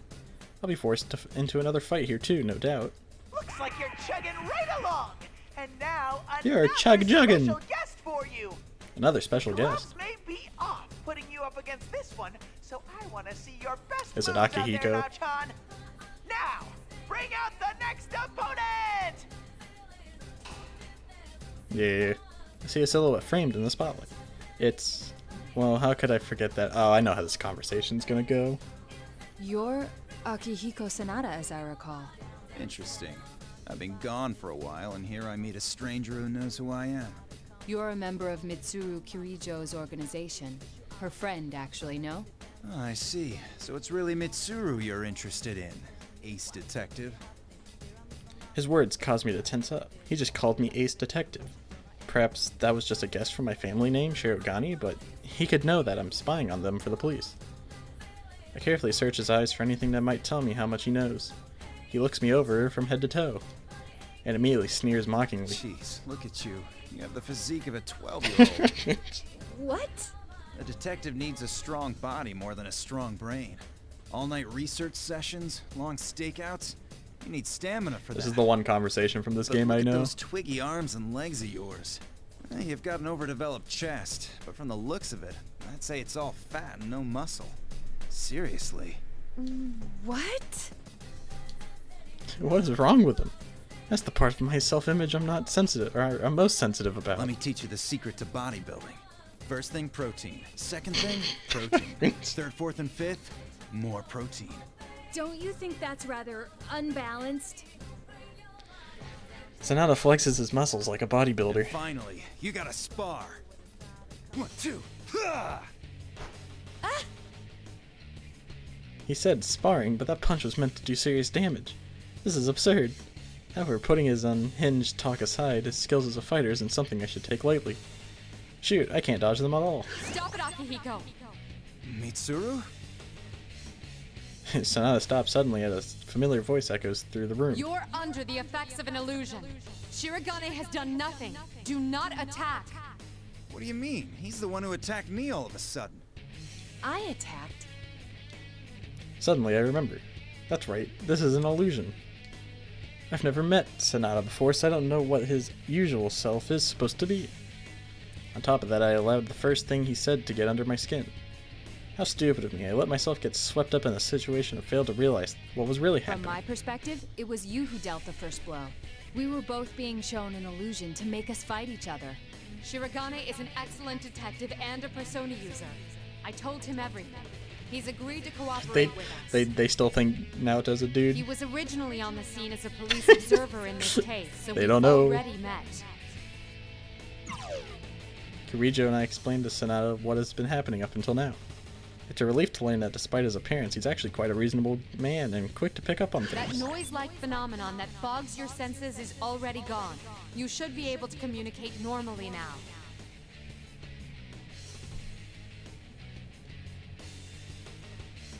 We introduce ourselves and shake hands. Looks like I fell for a cheap trick. I'm sorry for forgetting myself, too. I can't even claim to have been unaware of the deception. So you're a persona user, huh? Well, since fate already brought us together, want to test He your still wants skills to fight. before you move on? Sanada slams his fists together. Akihiko, you're doing it again. Just cooperate with him. Alright. Come on, Naoto. Let's go. Oh, wait, the tournament rules say... Naoto walks away. As I figured, he hit the Are you wall. alright? What's the matter? What happened? I don't know. There's some kind of invisible wall here. The rules dictate that only the winner of each match can advance. So, We still have to fight. He was flustered mere seconds ago, but now Sonata's taken on a more lively So expression. we need to have a match, even though we've got nothing against each other. We're fighting after all then, huh? Alright then, come at me. please go easy on me. Never. I could almost hear Kirijo sigh in exasperation. Just Akihiko just choke slams her and just leaves.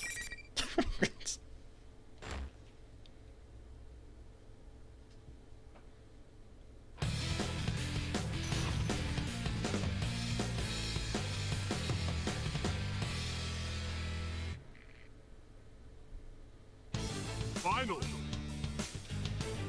Fight! I must go down! Sorry, but I see poison is wearing down their stamina! Persona! No way! One fight, slightly! No way! Assault! Okay. Oh, he grabbed me. I must hit! Can this hit? Stay? Assault! No more! Period! Please! Will it all be over in moments? Why can't I do the thing?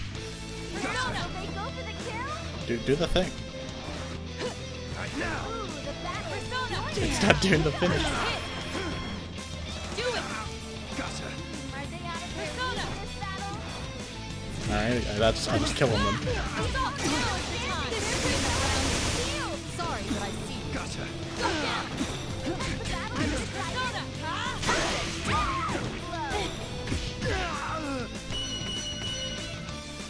I wanted to shoot him. They lost!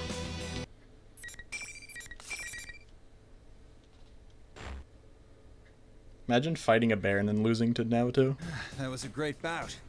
You're good. About? What an annoying rule. It's- Wait a second. That reminds me. I saw that guy calling himself General walking with a girl. If only one person can move on, that's against the rules. At least you noticed that much. Fake Teddy and Rize were together all this time. Like, could the girl he's talking about be Rize? Do you No. remember the details of what this girl looked like? Sonata tells me about the girl he'd seen. What he said matches the description of the unknown girl Kanji had talked about. Which means that there's a high probability that the person seen walking with her was not General Teddy, but the real Teddy. At the very least, this is evidence against the argument that Teddy is the General. This creates another theory, though. If the General is not really Teddy, then he's someone else's shadow. There's only one person that fits the bill. Well, not person per se, but... If that girl was Labrys, then, well, is it possible we're dealing with her shadow? That's right, Labrys. If she has a heart capable of using Persona, then it stands to reason that she could create a shadow. In light of how the events of last year played out, it makes perfect sense. She was kidnapped by someone who threw her into the TV world, creating a reflection of herself. None of the data I have shows any connection between Labrys and Yasagami High. On top of which, I don't see how she'd know about you or your friends. I've been having doubts about that as well, but at least I have a feel for what's going on. What Labrys' kidnappers hope to gain from this remains unknown, however. At any rate, it wouldn't be good if the shadow were to run into its owner. Either way, it's best if I head to the announcement room. It's much more logical to restrain the false Teddy since I know his location, then I would have to search for Labrys somewhere in this world. Still, if that really is Teddy with Labrys, why are they traveling together? Sheesh, what's that Teddy doing? I'm sorry I can't help much, Kirijo-san. You'll have to forgive me for my meager skills as well. My Persona's communication powers are more for operational assistance. A friend of mine from school was much stronger than myself in that respect, but... Oh no, it's all that stupid bear's fault anyway. He's a real genius for making people worry. Man, it's strange running into so many Persona users I've never heard of all at once. Gotta say, brings back memories. Yeah, there's like 7 of them. For us, too. Well, and Adachi. We were as surprised as you. Not to say that the possibility of other Persona users hadn't crossed our minds, but to actually meet them. What you said about a friend from school kinda reminds me of us, too. What was school like for you? I'd like to hear Why are you about talking it. about this, Rize? Well, ignoring Akihiko's current appearance, he was a boxing champion in his student days. Hey, that dig was uncalled for. After that, I don't know what went through his brain, but he started saying he wanted to search for stronger opponents. He pulled a He went on a Goku. journey to hone his skills? I thought that only happened in comics and old samurai films. I thought I had to do it, so I did it. That's all. This peaceful moment was shattered by Kirijo's voice. Wait, what's this I'm sensing? It's like a shadow, but bigger. Another shadow presence, and it isn't the false Teddy. Huh? What's going on? That fake Teddy left the announcement room. Rize made a report immediately after that. Sonata and I look at each other. It seems like the situation is changing. Sonata nods to me, and after taking a small bow, I run off. With no one watching over her anymore, Rize was able to summon her persona. The job of providing support moved from Kirijo, who not all of us knew, to Rize. Rize contacted the rest of us and let us talk to each other for a moment. Risa-chan? Oh, thank God you're safe! Don't worry, the others are here too. We'll rescue you in no time. Huh? Wait, why is Naoto here? I can't help but smile at this, as I tell them about the others I had seen so far. It seems we're all safe for now. And now that we can communicate, we've greatly increased our awareness of the situation and our ability to share information. The General must have known that leaving Rize alone would result in this. If he did know, but left her anyway, there must have been something major happening. Either that or he no longer has any reason to hide. I hurry on while we share what we know. The actual design of this place may differ from the real Yasogami High School, but the general layout appears to be the same. So if I climb the stairs and turn the corner, the announcement room should be right there. However, Rize calls out a warning before I can get there. Bad news, Naoto-kun. The fake Teddy's back. I'm too late. Huh? What the? Is that the real Teddy? Hey, the real Teddy's here too. He's got some girl with him. I don't know her. The fact that Rize's communication didn't get cut off once General Teddy reappeared is somewhat worrisome. But then again, General Teddy doesn't have the time to bother watching Rize. After all, if the real Teddy and Labrys are both right there as well, he has more important things to be concerned with. This confirms that General Teddy is a fate. It's only natural, then, to assume that he is Labrys' shadow in disguise. But that makes things dangerous. Labrys and her shadow are confronting each other. Rize should know the dangers of the situation, but she doesn't know Labrys. She might not realize what the relationship is between the girl and the shadow. I have to warn her. But before I can speak, it happens. Wait, what's with that girl? The static gets worse. Rise-san? Rise-san! Why can't I communicate with her when we're so close? There's something happening in the announcement room. I run as fast as I can towards it. As I reach the door, I heard a loud scream from inside. I slammed the door open without a second thought, prepared for a fight. But the attack came from an unexpected assailant. Of anyone in that room, I wouldn't have thought it to be... To be continued.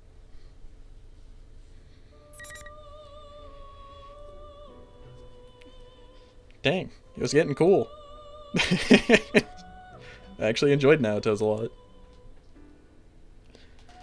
I think out of all of them, I think hers was the most fun. But now we get to the real fun stuff. So now we got Persona 3. Mitsuru Kirijo. Late November in the year 2010. Ah yes, 12 years ago. The darkness fell without warning. At the same time, the previously busy examination room fell so silent that the man's ears hurt. Hey, what happened? He called toward the back of the room, but no answer came. After working for public safety for over a decade, he thought little could faze him anymore. But this was uncomfortably alien. It was no ordinary blackout. If it were, the faint light from machines running on battery power such as cell phones would have remained. But the silence disturbed him even more. He hadn't heard so much as a single cry. As he looked around, he saw a spot in the darkness. Something was giving off an eerie glow, as if painted in incandescent pigments. Oh. Once his eyes began to adjust to the darkness, he was able to faintly make out an area around that light. The shining spot was revealed as a small, strangely decorated box. One that the man had only just delivered to the forensic unit. Forensics team! What the hell is... He called out, still squinting at the shadow of a person he could see at the window before him. But as the shape resolved, he saw that it was not a person's shadow at all. He had no words to describe it. At first glance, it seemed to be a coffin. Indeed, that is what it was shaped like. But he had never seen a coffin standing upright tall as an adult, shining like a dark crystal. Yet that was clearly what the crystalline mass was, squatting in the spot where a window clerk normally stood. And upon closer examination, it wasn't the only one. At desks in front of the evidence shelf next to the reference computer, the objects towered everywhere, as if they had taken the place of humans. What are these? Who are you people? A chill ran down the man's spine. They're people. Was the thought that instinctively came to mind. Was this the reason he couldn't hear anyone else's voices? Was it because everyone but him was... What's going on? Once the fear had set in, it wasn't easy to shake off. His familiar office was starting to look like a grotesque netherworld. He felt quite sure that he had to get out. Quickly, he turned and grabbed the knob of the door through which he had just entered. But... What the... It didn't budge. It wasn't that the door was locked, preventing the knob from turning the latch. The knob was completely frozen in place. Is anyone here? Hey, let me out! The man slammed his fist against the door, yelling in desperation. But the sensation he felt when his fist impacted the surface wasn't that of hitting a door. He felt completely at odds with what he saw, as if a picture of a door had been drawn onto a solid wall. It was then that the man noticed that another light, similar in color to that emanating from the box, could be seen on part of his hands as he swung it forward. It was a ring, and suddenly he remembered.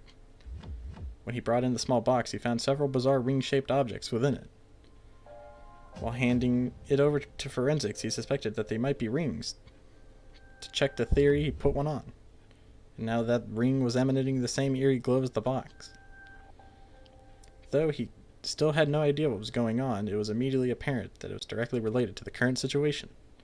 The man grabbed the ring with sweat-slicked fingers and tugged, ready to pull off his own finger if necessary. But just at that moment... I wouldn't take that off right now. What? The man can't help but gasp. He looked around, but could sense no one inside the room with him. Where'd the voice come from? I'll be there to rescue you shortly. Calm yourself and wait there. When the man calmed himself, he realized that it wasn't just a voice. The sensation was indescribable, but it was distinctively unlike hearing with one's ears. Who's there? Oh, pardon me. This is Mitsuru Kirijo. We met earlier. Kirijo? He did know a Kirijo. It was she who brought the strange small box. And that wasn't all he knew. The Kirijos were a wicked family who used their fortune and influence as a shield as constant frustration to the police. Despite that, the man couldn't help but feel relief wash over him. Perhaps he might survive this after all. Oh, well, I appreciate the help. Just hurry. After getting the muttered words out, he sank to the floor, the door at his back. Mitsuru Kirijo, if he recalled correctly, she was the eldest daughter of the Kirijo group's founding family.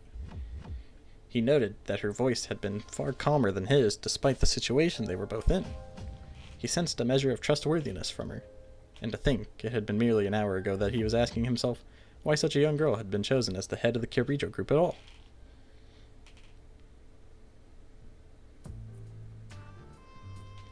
The digital clock on the corner of the desk quietly announced the arrival of 10 in the morning. Normally, most of the staff would be out and about by now, but the entire police department was in turmoil today. It was only to be expected with a key figure from the Kirijo group visiting on unusual business. Kirijo, huh? The Kirijo group was a major trading firm synonymous with Japan. They had links to all areas of business. Not a day could go by in the city without hearing their name.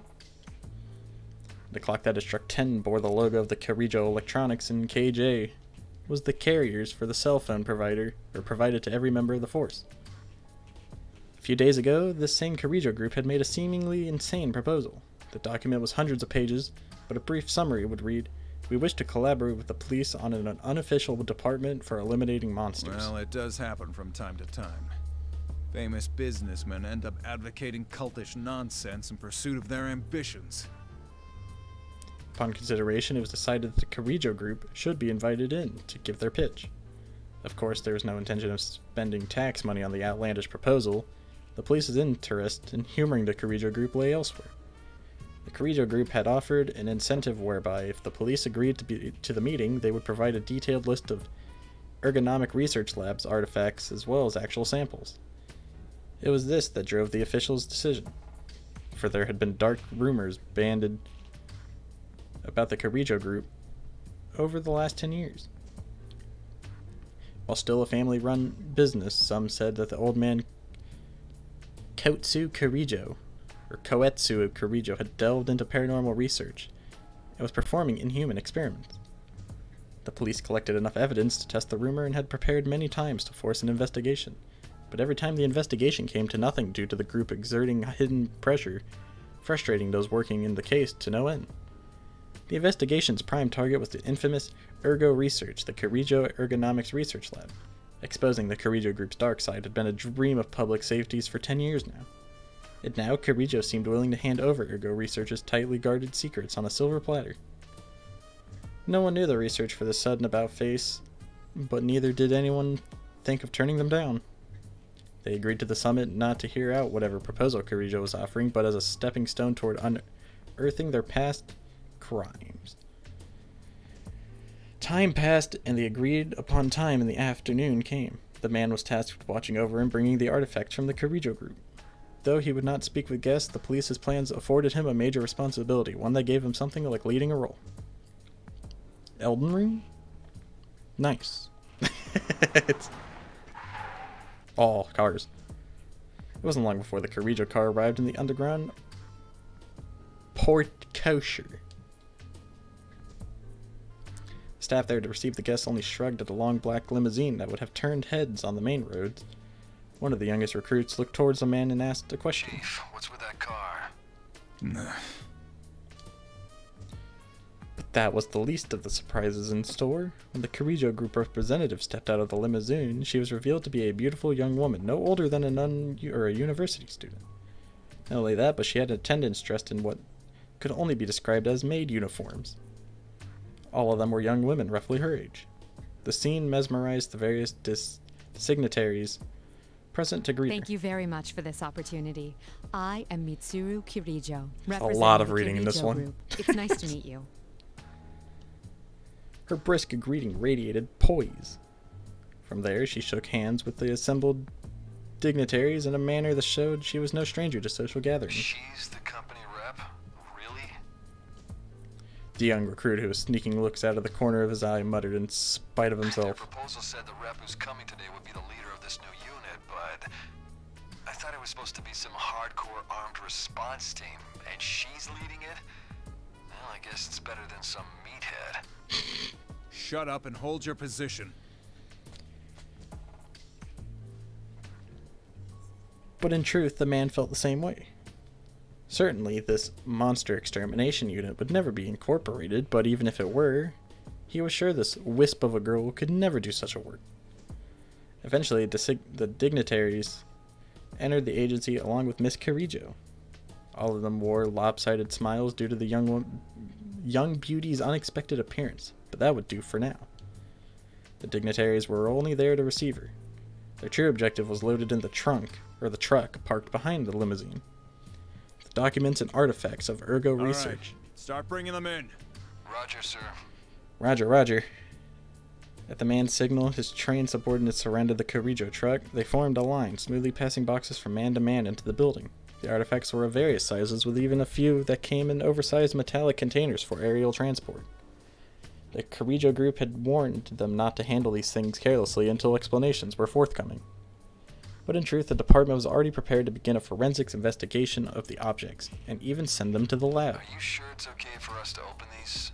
The instructions said not to. It says open and die. I don't think I like this. It won't be a real investigation if we let them hamstring our procedures. Besides, I can't think of anything they could send us that we couldn't handle. Unless there's real monsters inside these things. He opens the box, a shadow.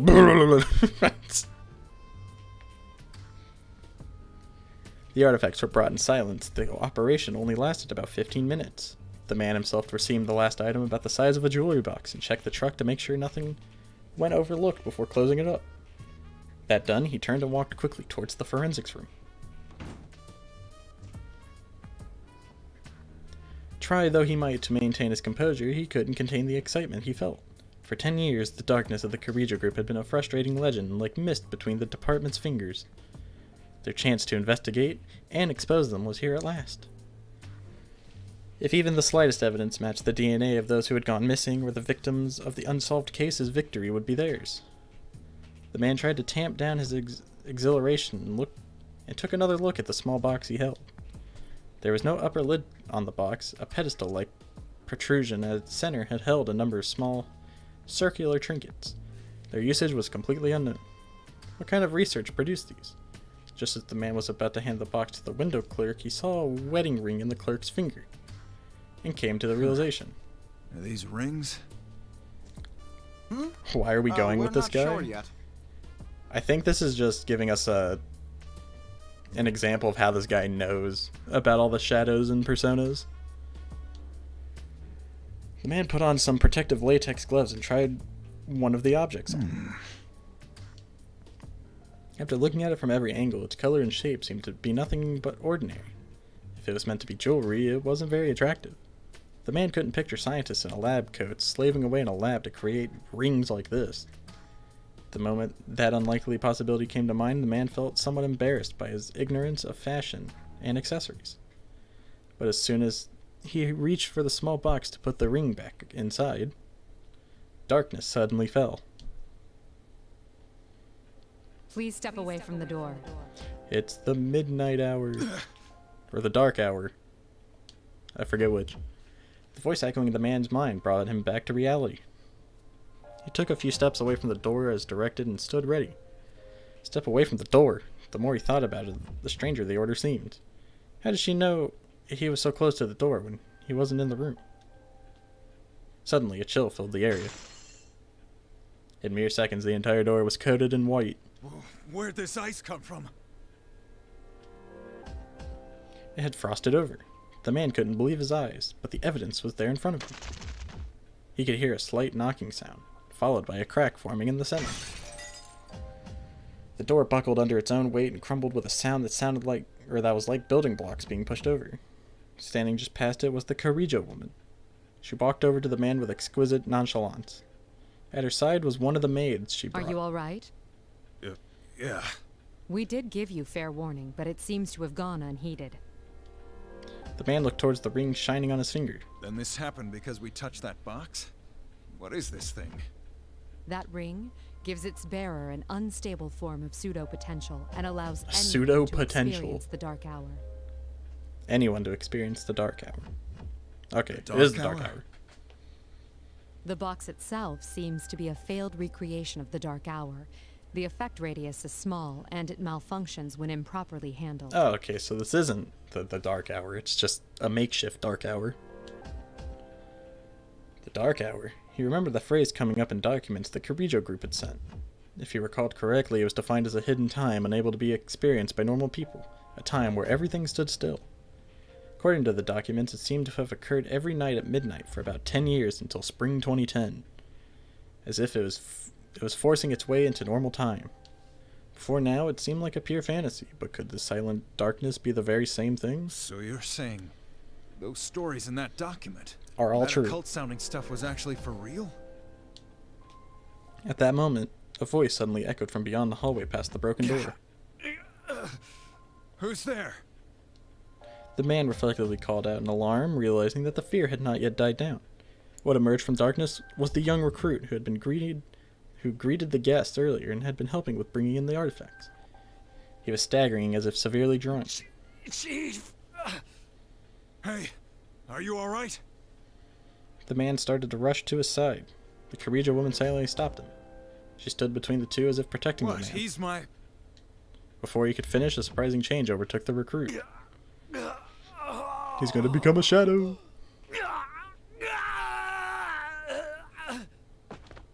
The recruit fell to the ground with an agonizing scream.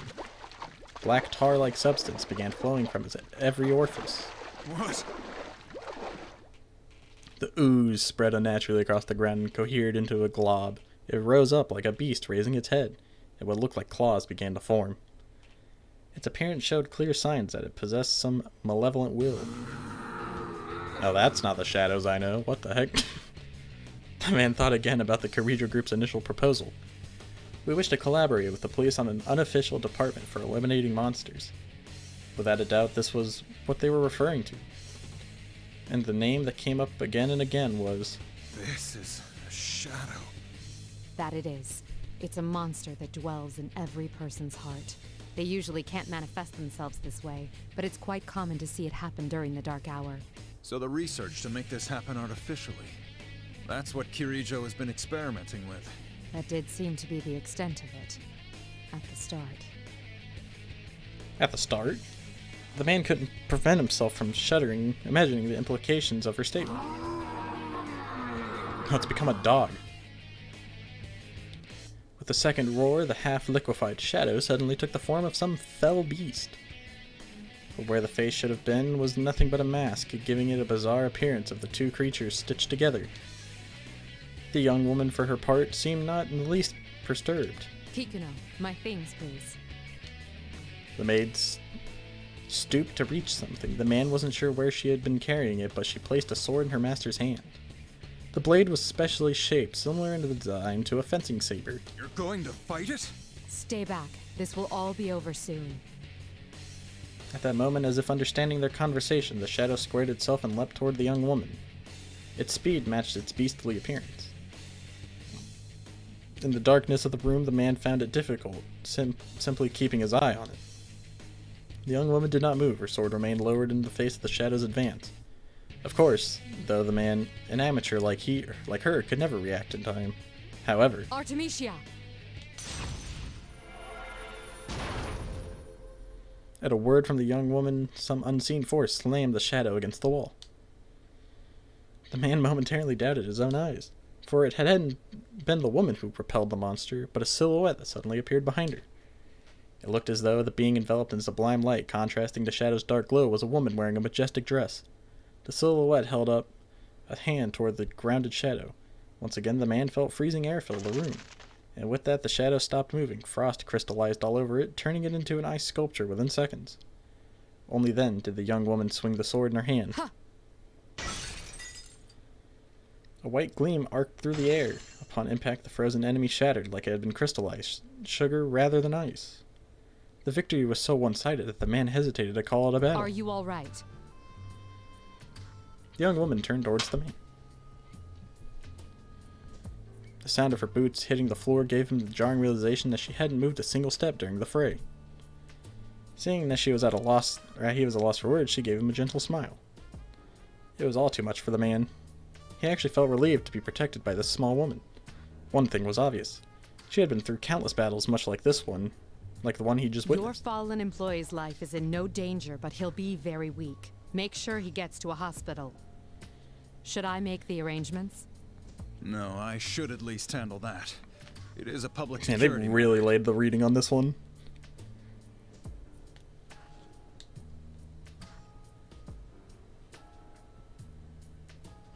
With a nod, the young woman approached the small box and manipulated it in a way he couldn't quite catch. The eerie yellow-green light began to fade. Moments later... Oh, I just realized the box is on the stack of boxes. Moments later, the silence, the darkness faded too. The world had been restored. That's kind of cool. I mean, it's scary, but, you know, it's kind of cool. The man felt his body become suddenly lighter, causing him to breathe a sigh of relief. He hadn't realized until the pressure was gone that the air had been suffocating, as if he had been underwater. There was a stir of movement in the room. The forensic team and assistants looked at the man and young woman perplexed. The man took a quick look around. Fragments of the shattered door were strewn about. A young public security worker was lying unconscious nearby, and their Killjoy guest, who had entered without anyone noticing, held in her hand a drawn sword. I'd be shocked too if I were them. It occurred to him that if normal people couldn't sense the dark hour, the sudden change in circumstances may have seemed to them like some magic Excuse me, but this place is off limits to all unauthorized personnel. Hey, what's going on here? The forensic staff looked at the man helplessly. It's all right. We had a little emergency. Oh. That aside, halt all examination of the relics they brought in. We'll wait for further instructions from the Killjoy group. Huh? But you said... If there are any boxes that are closed, don't force them open. Not if you don't want to come face to face with monsters. Leaving the frowning forensics team behind him, the man quickly went into the hallway with the I Killjoy have to woman. thank you for your help. And about the conference, I'll join in as well. It's been arranged so nothing you say would get through to the higher-ups. If the young woman was surprised at what amounted to a confession of betrayal, she didn't show it. Are you saying you will reconsider your plans? I can't overlook anything as serious as this. I wouldn't be doing my job as public security if I did. But make no mistake, the things I saw today are proof of the sins the Killjoy group has committed. Well, the old They Killjoy can't be group. punished under the law, but now that they're known, atonement will be made in some shape or form. Indeed. I never intended anything less. Was not killing the god of death enough? Well, there's no need to be coy. What happened today was no accident, was it? We'd never have believed the reports unless we saw it in person. That's why such a dangerous box had no lid. Am I wrong? There was no lid. That's not possible. That box was classified as risk level 3. It should have been securely fastened. Ooh, spooky. The young woman fell silent and gasped, and gave the maid walking silently beside her a look. Kikuno. The maid continued without the slightest sign of remorse and left her master behind. Both the man and the young woman sighed at once. Us guys in public security have a reputation for being tough. But it seems like you guys are no slouches yourselves. The summit that was meant to be a perfunctory refusal took an unexpected turn. Promises were made to continue the talks. 6 months passed. After many opportunities to show the actual samples to the dignitaries were set up, the proposed special unit was established in mostly the form Killjoy requested. The Security Department, the Shadow Response Unit. It was the inauguration of a special unit that would in time be nicknamed the Shadow Operatives. Place a bookmark. That was just the first scene. The first scene took 30 minutes.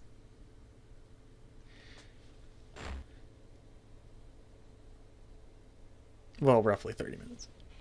Indeed, the Shadow Operatives. I'm quite fond of the name. Not that I normally pay much heed to these things, but in this case, I admit to being pleased. It started as sarcasm on the part of the higher-ranked personnel from the police. It could be taken to mean those who deal with shadows, but the real meaning is those who operate in the shadows. Not only is the unit unofficial, we have the difficult to credit job of exterminating monsters. Mostly I suspected it was a dig at a group that disturbed the unexpected peaceful years before the older personnel's retirement. But Shadow Operative could also mean one who does unrewarded, albeit crucial work for society. It's a name truly befitting of this organization's goals. We're approaching the first anniversary of the Shadow Operative's establishment. Though we're still at the level of basic investigation laying groundwork, it seems a full-scale case has arisen.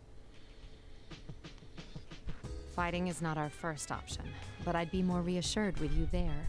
We have a general idea of where it was taken, the Inaba area, where there were okay, so we're just skipping all the stealing stuff. Last year. Good as it is to hear from an old, reliable friend, I limit the call to a quick exchange of I'll information. send you the precise location later. Sorry to call when you've just returned from a trip, but I'm relying on your assistance. I close my cell and turn towards my colleague. He's only just returned and he's going directly to the location from the airport. Akihiko never changes. The man I was on the phone with just now was Akihiko Salad. He's one of our non-permanent staff. Akihiko is an excellent persona user, but beyond that, he's a skilled boxer. He's a friend of mine from high school who fought the shadows alongside me. I admire his strict determination to never neglect his training, but the extreme lengths he goes can be rather inconvenient. Yeah, at least it skipped all the plain stuff. After entering college, he accepted my invitation to be one of the founding Shadow Operatives, but it was his actions afterwards that went above and beyond. Sure, I'll join, but if I'm going to use my strengths professionally, I want to get my skills to a level I'm happy with first. Thus began his training expedition. He's not only wandering the country, he's traveling the entire world. I can't decide whether to be dumbfounded or impressed by his dedication to training. All of this to say that he only just returned to Japan to take part in the operation. I give a wry smile and lean back in my chair. Seeing me relax, the girl watching nearby smiles. This is Aigis, known for her blonde hair and piercing blue eyes. That's not what she's known for. She's a sweet girl on the outside, but she has what it takes to be an important member of our squad. Will we be able to find Labris? My sister? When I look over at Aigis, her eyes are cast downward with a worried expression. Will we be able to save her? Isn't that what you really want to ask? She must have known once I called Akihiko in as backup. There's a possibility that we will have to fight Labris, knowing that it's not a great leap to imagine that in the worst case, she may have to be destroyed. And alas, it's true. If all else fails and our safety is at risk with no other way to stop her, that operation is on the table. Still, don't worry. As I mentioned to Akihiko, fighting Labris is not our priority. The reason I formed this shadow operative team is to save lives. We will find her, whatever it takes, and bring her back. We can do this. Yes. I'm sorry to be so pessimistic. Those feelings you have for Labris, you should tell her when you see her. I will. Thank you, Aigis, for being so passionate. The monitor is showing certain data under multiple redundant encryptions. Killjoy Ergonomic Research Lab confidential matters. There is, in fact, a reason I'm reviewing these materials that are normally securely concealed. Because 2 days ago, on May 1st, I was unexpectedly dragged into a serious incident. The passenger plane I was taking on to Kagoshima was hijacked. There hasn't been a domestic hijacking for 10 years. The top brass of the police, afraid to make any mistakes, sent in the shadow operatives. The case itself was resolved quickly and all the culprits arrested. None of the passengers were harmed either. But the hijackers' true motive wasn't terrorism or political demands as one would expect. I was surprised to find they were really after my cargo. It was a sealed box from the Ergonomics Research Lab. We were transporting it to the Yukushima on that flight. No one thought that the risky hijacking could have been in pursuit of just the cargo. As a result, one of the objects was stolen.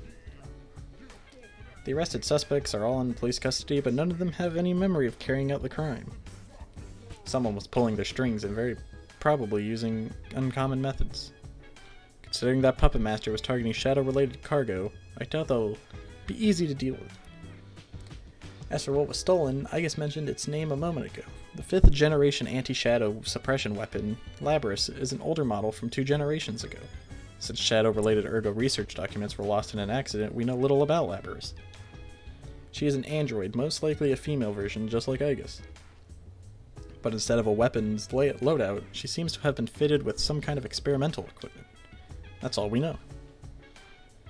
Still, thanks to our collaborators' quick wit, the escaping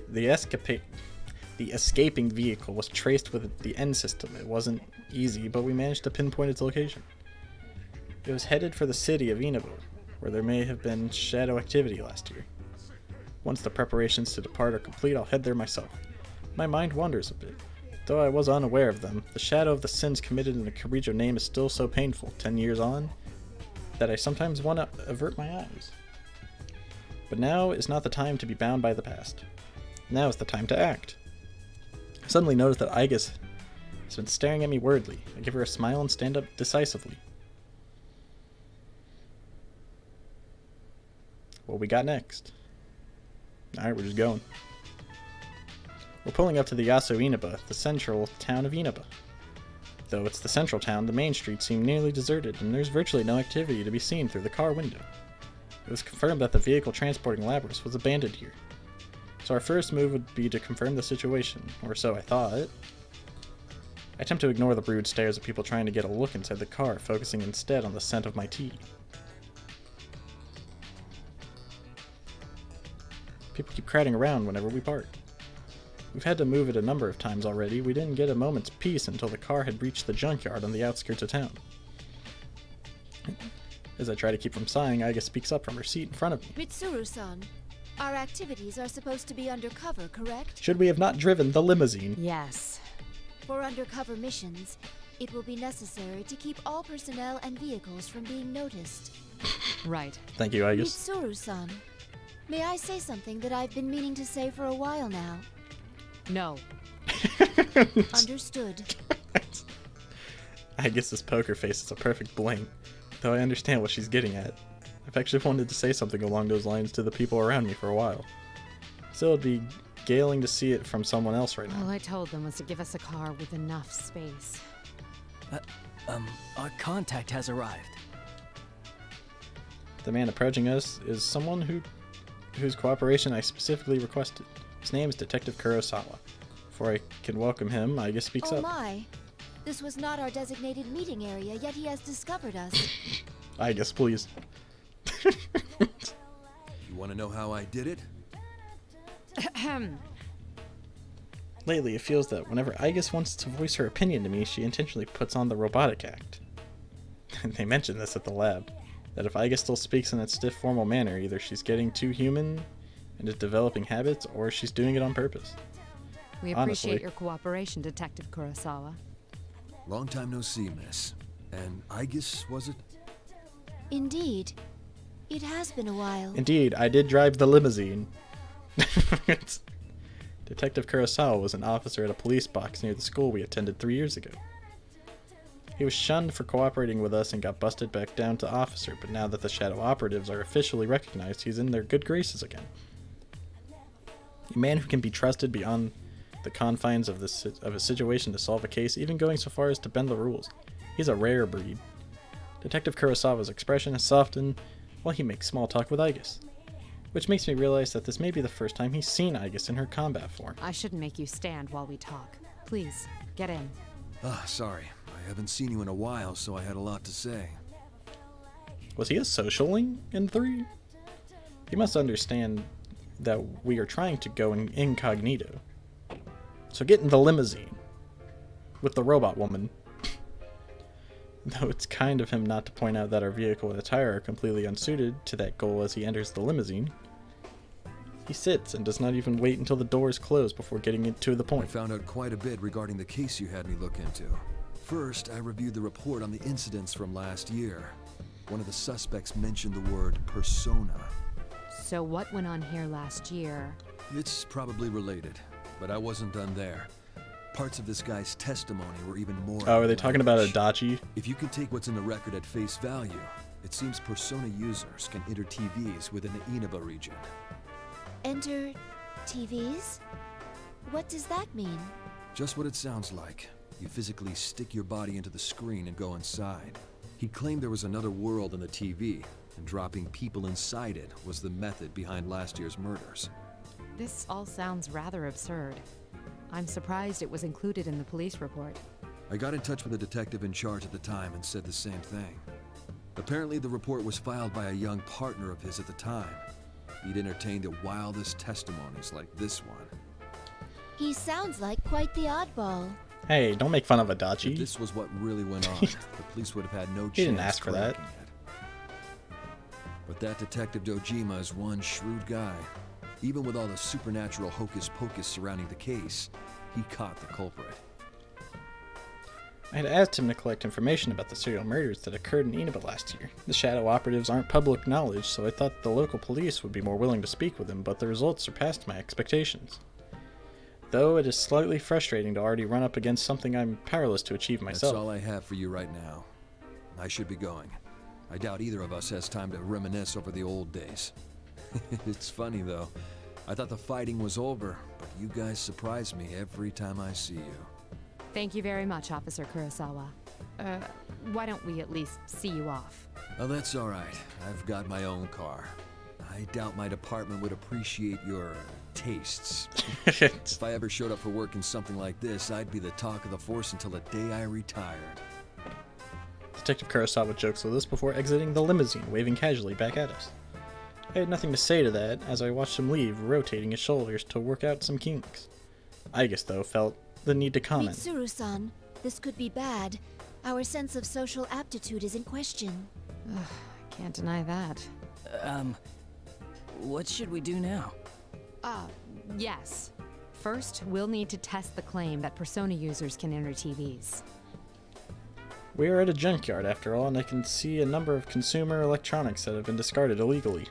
Iga looks around and points at a certain pile as she gets out of the car. There is a discarded TV over there.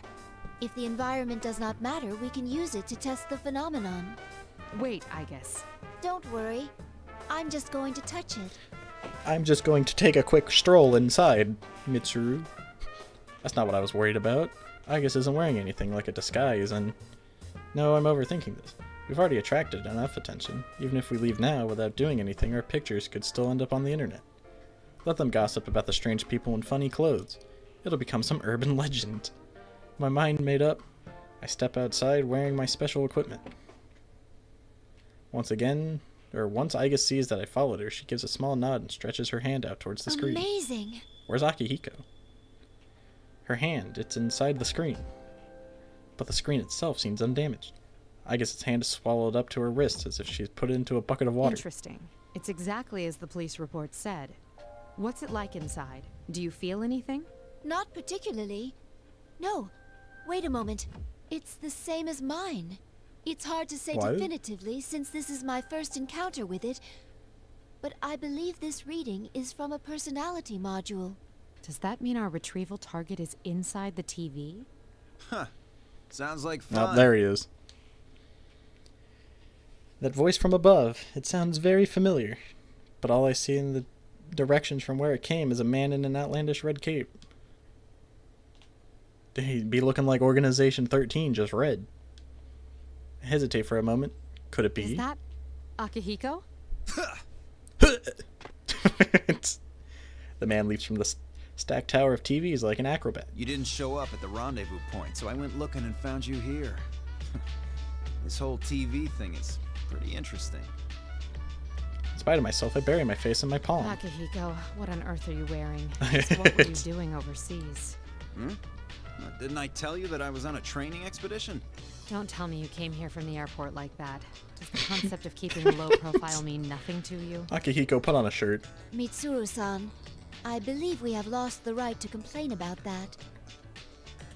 That's it. I'm never mentioning the subject of our appearance again. Anyway, we can go inside from that TV, right? What are we waiting for? This is something we wanted to do as kids, remember? Now we can actually do it. We don't know the situation inside yet, and we'll need a secure means of getting out. So what? If we want to get this Labrys back, someone has to go inside, right? Well, that's... Our target hijacked a plane to throw her into a TV in this town. If we sit on our hands, it's possible we'll be put in serious danger. Akihiko's right. That's exactly why we've been trying to act as quickly as possible since this case began. We're different from how we used to be. We made the choice to fight shadows as professionals. That's why I traveled around the world and trained harder than ever. And now that something's actually come up, you're hesitating? We agreed to do this. I'm ready to stake my life on the mission. Recklessly unafraid to state his honest opinion, classic Akihiko, he must understand that is his role. Certainly there are times when I need such opinions. And it's been a while since he went abroad. I think I can understand his current mindset. All right. Wait right here. I need to go make a phone call first. Okay, but make it quick. He doesn't have to tell me twice to take out my phone and bring up the contact list. A world inside a TV. I don't know what it might be like in there, but I do know someone that could help us. I was really going to ask for their help after Labrys was secure, but perhaps the time has come. Ooh, who's it going to be? Who are you calling? Now I've taken all possible precautions. The rest is a test of our resolve. Oh, we're not going to know. Now we get the TV cutscene again.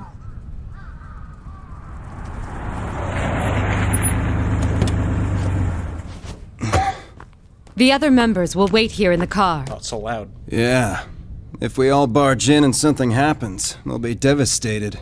Now that you mention it, at least one of us should be staying behind as well. I am not staying.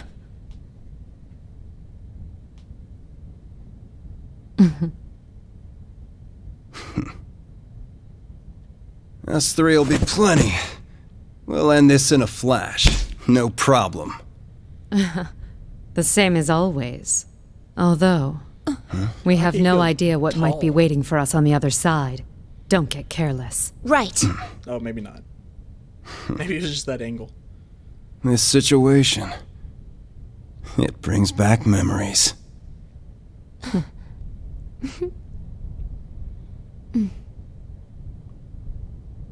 Ready!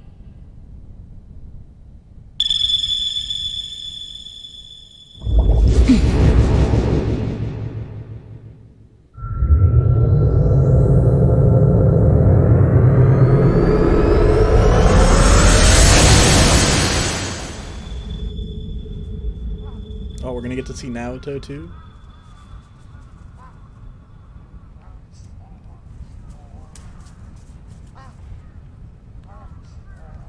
Why enter the TV?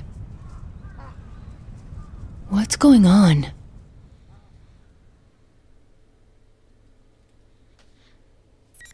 I thought we'd get like a funky change to the cutscene.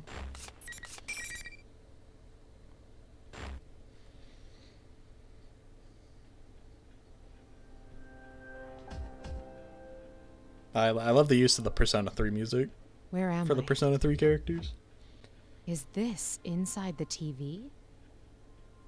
I remember being enveloped in a white light, but what came afterwards is unclear. Is this the world inside the TV? Oddly enough, the sight before me seems to be the main gate of the school. The name engraved on this entrance plate is... Yasagami High School. I do recall that name from our map of Inaba. An existing high school has been completely recreated inside the TV? I then came to the realization I've encountered something much like this before. It doesn't appear to be much different from reality as far as appearances, but it has that same distinctive sticky atmosphere. The Labyrinth Tartarus, our battleground 3 years ago. It bears a lot of similarity to this place. Wait, where are the others? Akihiko! I guess. Being separated won't do anything to further our mission. Perhaps I can use my communication power to get in touch with them. I can't reach them through my persona. My either. brain walkie-talkie no This place work. is highly unusual. It's still barely functioning, but the noise here is severe. I'll need to understand this world a little better and find a quiet place to concentrate. As I check my surroundings again for enemies, I hear the sound of footsteps. I tense, getting myself ready, but when I turn around, an uniformed girl stops. Or a uniformed girl stops, looking at me in bewilderment. Oh. You're not who I expected. I didn't expect to meet someone else here, let alone a seemingly ordinary schoolgirl. Could her age and outfit belie a connection to the theft of Labyrinths? But once the girl's surprise faded, she still seemed confused by my appearance. It seems that even here in another dimension, people are startled by my attire. At least her reaction allayed my suspicions. People reveal something of themselves when they're caught off guard. Anyone in the act of committing a crime wouldn't fake being perplexed so naturally. Did I surprise you? I suppose my outfit is somewhat unusual. Oh, no. Why are you here? Well, A loud cheer suddenly swells, cutting off our conversation. Judging by the sound, I guess there's a crowd present here. I look around the area in confusion. What? Where is that coming from? Students appear one after another, clearly intrigued to see us here. Huh? What's going on? Before I can react, an image appears on the monitor, buried beneath the bizarre decorations. Hello! It's the Teddy! This is General Teddy, your benevolent dictator! Oh, dang. He's going so far to call himself a dictator. It's time for the next round in the P1 Grand Prix. Are you ready to fight? P1 Grand Prix? Fight? Suddenly, on the one in the ridiculous costumes queue, smoke pours out around us. A spotlight shines from somewhere directly upon me. Ugh.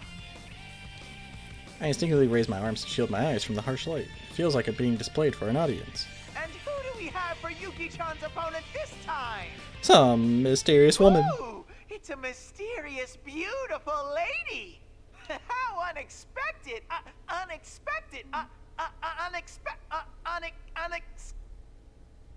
You good? He just leaves. What's wrong? Do you know that bear? Wait a minute. Goodbye. The monitor showing the costume General Teddy suddenly fuzzes over with static. The static gets worse and worse, until an eerily expressionless bear costume, one that looks as though it forgot how to make facial expressions, appears on screen. The voice is the same as before, but this tone is harsh and mechanical now. Case 04, unintended intruder. Entering elimination process. We haven't heard this before. What is that supposed to mean? Ugh. What's going on? As soon as the abnormality registers, I feel a bizarre noise, like something scratching against my whole body. Was that some kind of attack? It didn't seem to have any effect on me, but the girl standing beside me underwent quite a change. Who do you think you are, showing up alone like this? What? It's no use trying to talk your way out of it. There's nothing to discuss. You don't even So that's what try to triggers the understand anyone illusions. anyway. If you want to wall yourself off from everyone, I'll be happy to end your lonely life here. Jeez. Girl's face distorts with hatred as she spits her words in. It's a far cry from her earlier demeanor. It's as if she is a completely different person. And that's not all.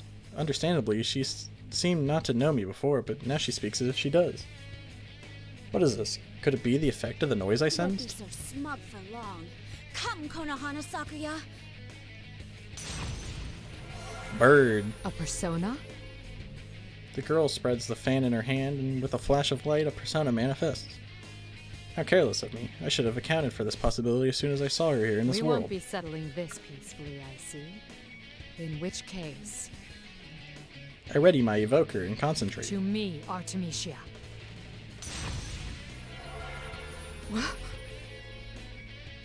Power rises from within me, and the sensation in my limbs tells me that my persona has emerged. But my hand holding the evoker is still at my side. My persona, did it appear without the use of my evoker to trigger it? Did I summon it only by thinking? That's lame. Theoretically, one doesn't need an evoker to summon one's persona. I didn't have one the day my persona first manifested, and I've done without one several other times as well. But never before have I summoned it so easily and without any special concentration. It's as if my consciousness is reaching far beyond the boundaries of my body. My way of analogy, it feels like being able to control the wind with my fingertips. Could it be because this world is special? The girl's voice brings me back to the situation at hand. Which reminds me, the girl doesn't seem to use any special implements to summon hers either. Persona user. Fine. I still won't lose. Sorry, but I won't be defeated either. See, now this one's gonna make sense. It would make sense that Mitsuru could slaughter these people.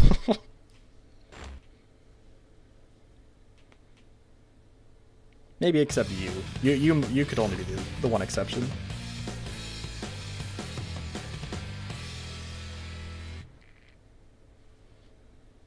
Final. I don't know how to play this character. It's- Kneel before me. This is Artemis on guard. Can I? Thank you. I didn't mean to use that.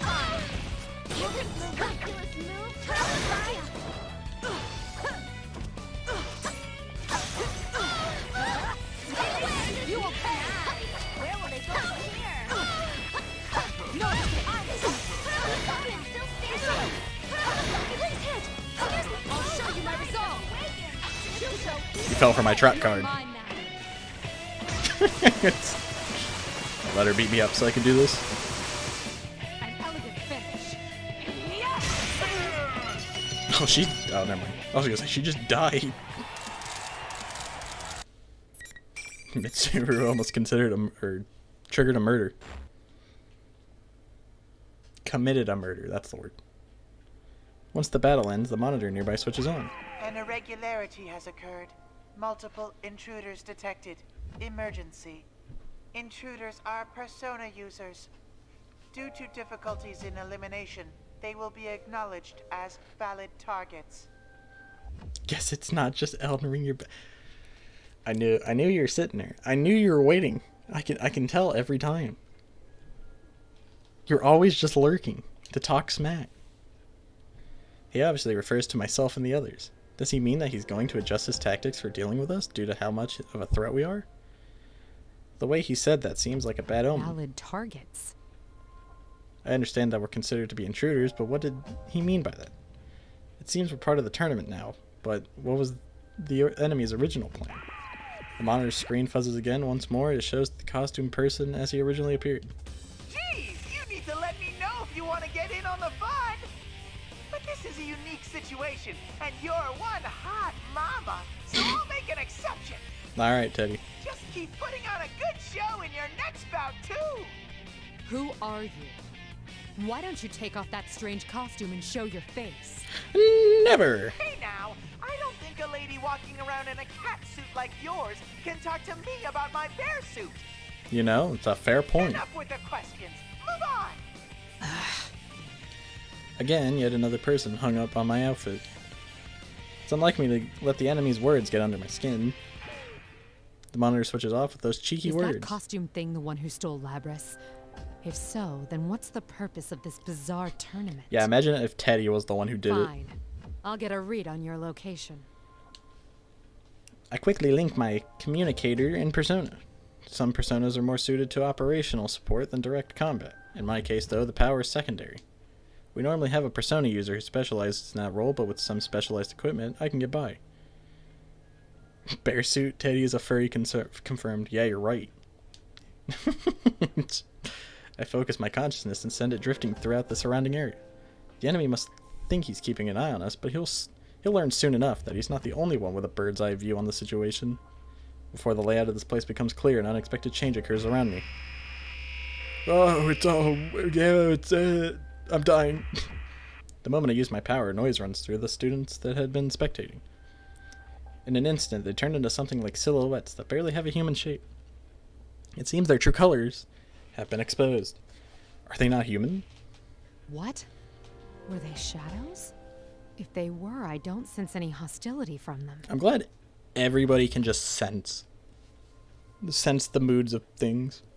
They don't seem hostile. Were they just set dressing that thing in the costume prepared? The cheering crowd would lead one to believe that there's a large number of people inside the TV, but that doesn't seem to be the case, which leaves it a mystery.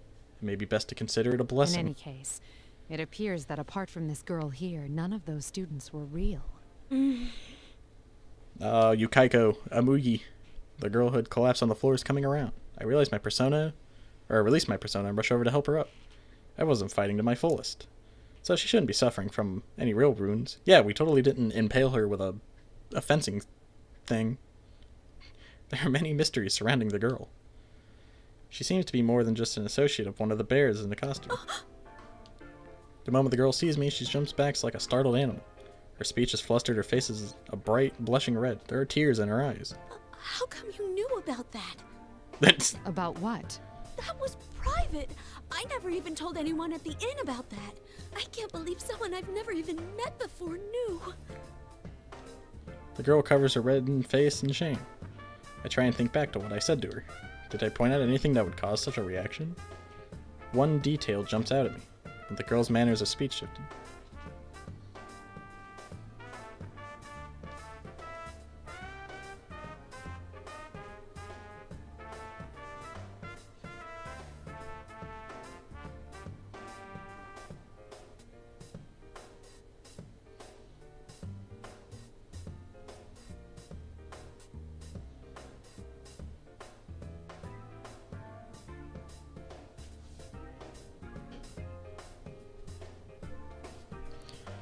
Though we had just met, she talked as if she knew more than she should about my past. That reminds me. That noise I sensed earlier is gone. Yet the girl before me now no longer bears any of the senseless animosity from before. Seems to have been some kind of interference from the enemy. Come to think of it, that bear was egging us on. Egging? The interference must have been to ensure two total strangers would fight. General Teddy, was it? He looked comical enough, but he certainly looked put like a an joke. elaborate scheme in motion. No. How could Teddy... She seems to have finally calmed down and continues muttering with a perplexed expression. You know the one in costume, I take it? Oh, I know him very well. He's usually not like this at all. I take the girl's hand and again help her to her I'm feet. Mitsuru Kirijo. I've come here in search of a unique object. Why don't we start over? If you don't mind, I'd like to hear a little about yourself. Yes. Oh, my name's Yukiko Amagi. Yukaiko. I'm sorry for losing my composure just now. So, Amagi, why did you come to this world? Where to start?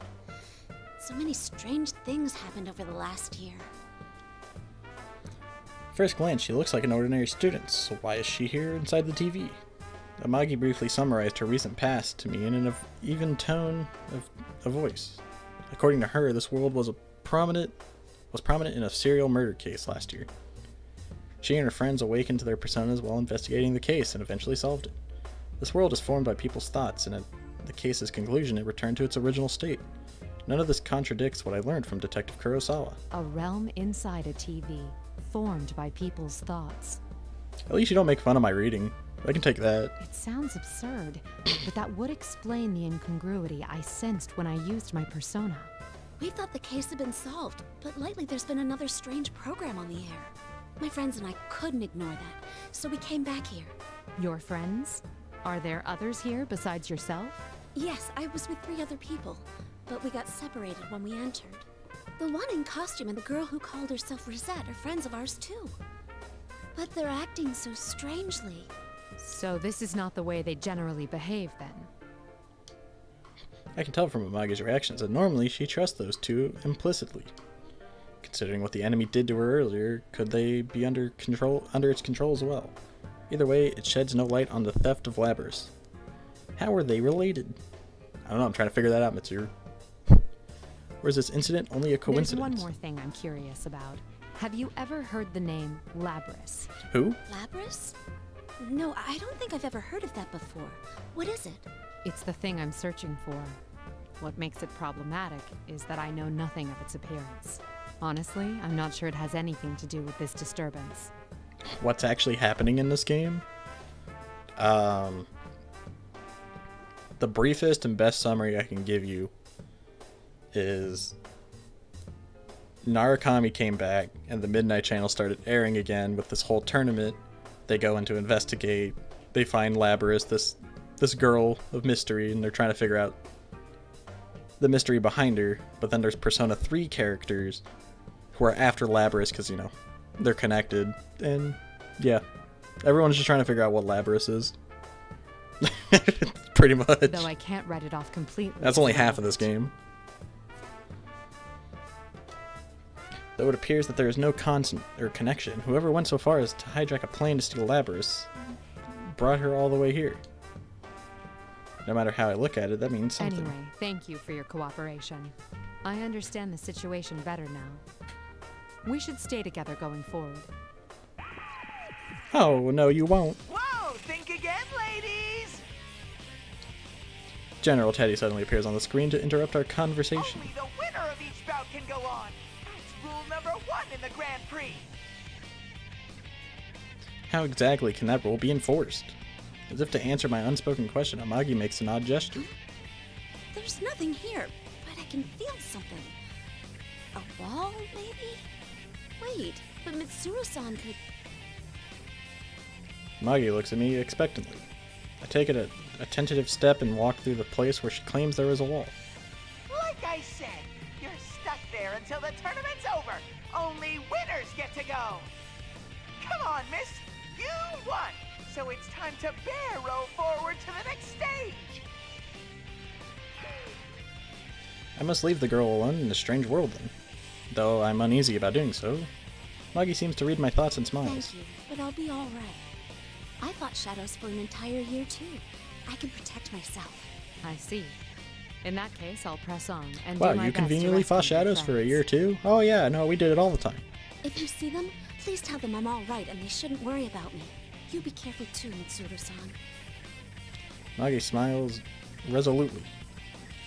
She is a very strong girl. All right, I'll pass that along. Think all the reading's starting to catch up with me? I nod, acknowledging her wishes, and turn my back to walk away. Not only do they tamper with our minds, they prevent us from leaving until the tournament is settled. It may not necessarily ruin friendships, but there's no way forward than to fight one another. What a loathsome trick. It seems the mastermind is intent on us fighting each other.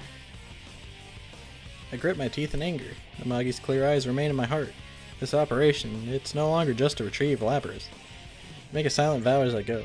Everyone who has been dragged into this must be rescued.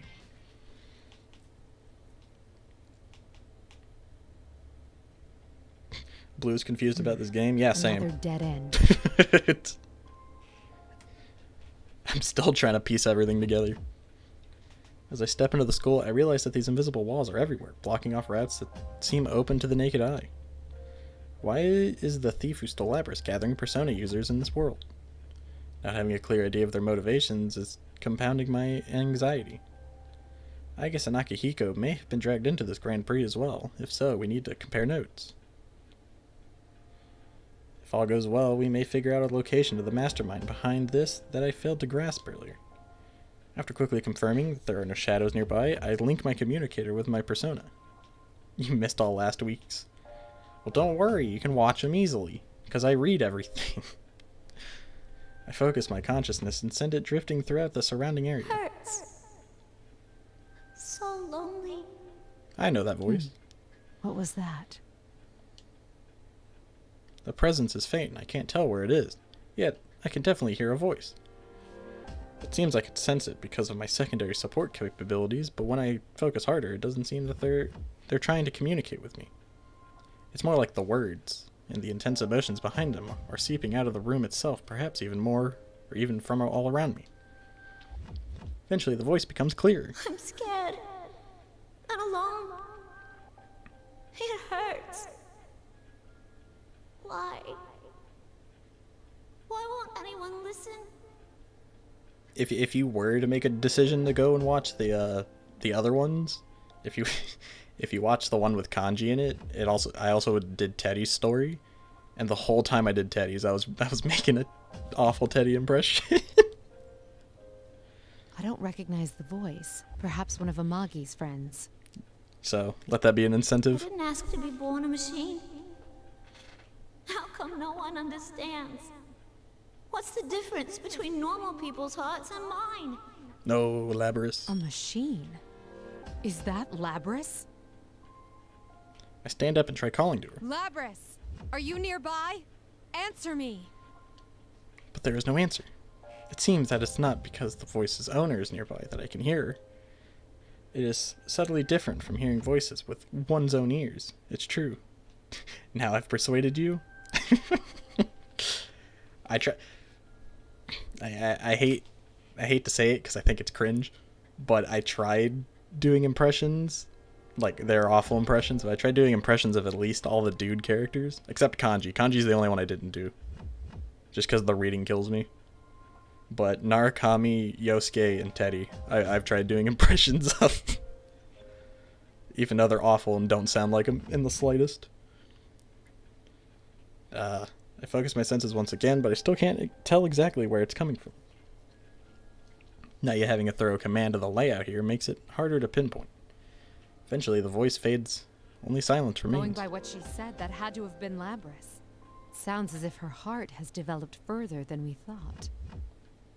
Even Aegis, the latest model, required a lot of time and experience to develop the heart she has. So then why does Labras, who's been sealed from her development up to now, have such an advanced heart? I didn't ask to be born a machine. It pains me to hear that. The anti-shadow suppression weapons. Both Aegis and Labras were created as insurance for dangerous shadow experimentation, in case the subjects should go berserk. The only thing that can stand up against a shadow is a persona, and being able to control one is an absolute necessity when dealing with shadows. Thus, they were given hearts in order to introduce their ability to use personas. But a weapon that has a heart contradicts itself. It was natural for Aegis to face that contradiction, and it caused her serious anguish in the past. We can't allow victims like her to be tormented by sins of the past, whether they're human or not. Newly resolved, I press on.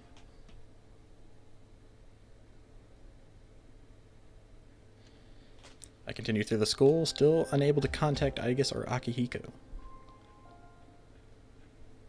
The invisible walls seem to be leading me towards the gym. Compared to the one back at Gekkokan High, this one is rather modest, but the chairs stacked to unusual heights and monitors everywhere give it an eerie air.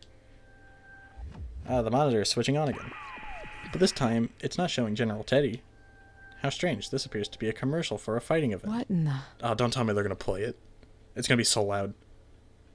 Oh, okay, thank God they're skipping it. A succession of young men and women are introduced as participants. One of them I recognize as Amagi. They're wearing the same uniforms as Amagi. I assume these are the friends she spoke of. All of them are introduced with horrible epithets, but the Amagi I met in person was a completely different person, or was a completely different, sophisticated girl. I suppose the enemy made up all the taglines. Just as Amagi's introduction ends, the video suddenly turns off and General Teddy's face appears on the screen. I had to completely rejigger the bracket to accommodate 3 new contestants. Sheesh. It'd have been funny if they played the video, but with the Persona 3 characters 3 new added. contestants. Myself, Akihiko, and Aegis? On the other I don't even think fall, Teddy knows what a the bracket tournament's is. More exciting with more people in it. But getting back on track, allow me to introduce your next opponent.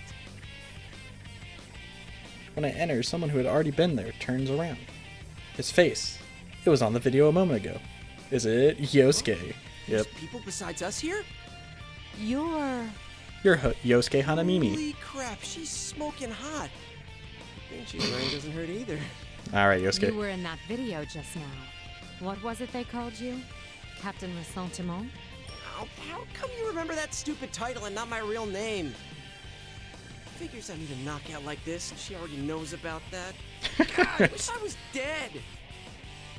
Apparently, the epithets from the video hit a sore point with the people featured. The nickname left more of an impression than his real name, so it just slipped out. At that moment, General Teddy appears again on the monitor, on one of the large monitors inside the gym. How do you like your opponent? He's a little bit of a creep. Why are you making us fight? What benefit do He you derive likes from nurses. this nonsense? So many questions. I just want you all to suffer. Isn't that exciting? Isn't that fun? Ah, go play Elden Ring or Dark Souls. You watch plenty of That's what suffering. this is about? No. If Labrys is involved, there's more to it, isn't there? Enough jibba jabba. Hurry and start the fight. Enough jibba jabba. Look at your opponent. He's ready, see? As the general smirks, a wave of discomfort washes over me. It's the same as that time with Amagi. As I glare at the monitor, thinking that more interference is at work here, I hear unexpectedly bitter words. Teddy's right. I mean, you're the one who barged in here. Man, who'd come to such a dangerous place without hesitating? Nothing better than a bunch of adults beating up teenagers, you really am I are right? an ice queen. I bet you don't have many friends, huh? Ooh. It's happening again. The moment that noise kicks in, not only does my opponent's appearance or personality change, they begin speaking of things they shouldn't know about.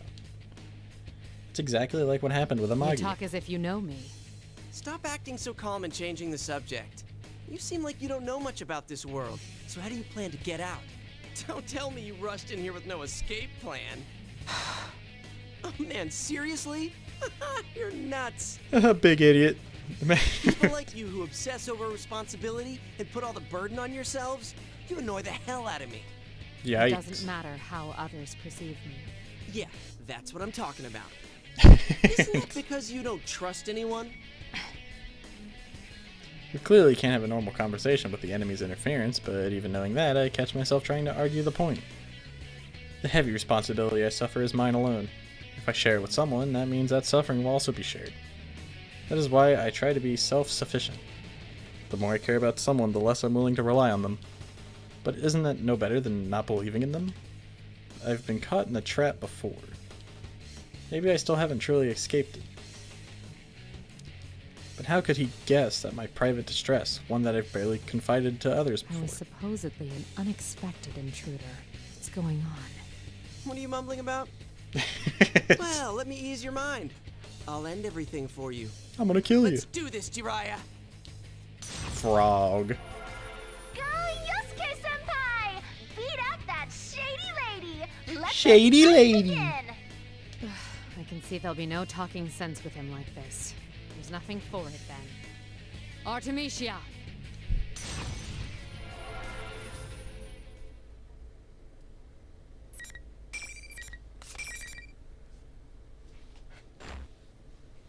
I guess I can understand why they didn't, but I'm surprised they didn't give the Persona 4 cast their evolved personas. Because they gave the Persona 3 ones theirs. Final.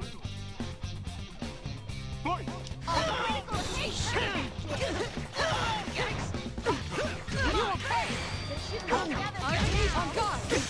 Oh, how does this lady work?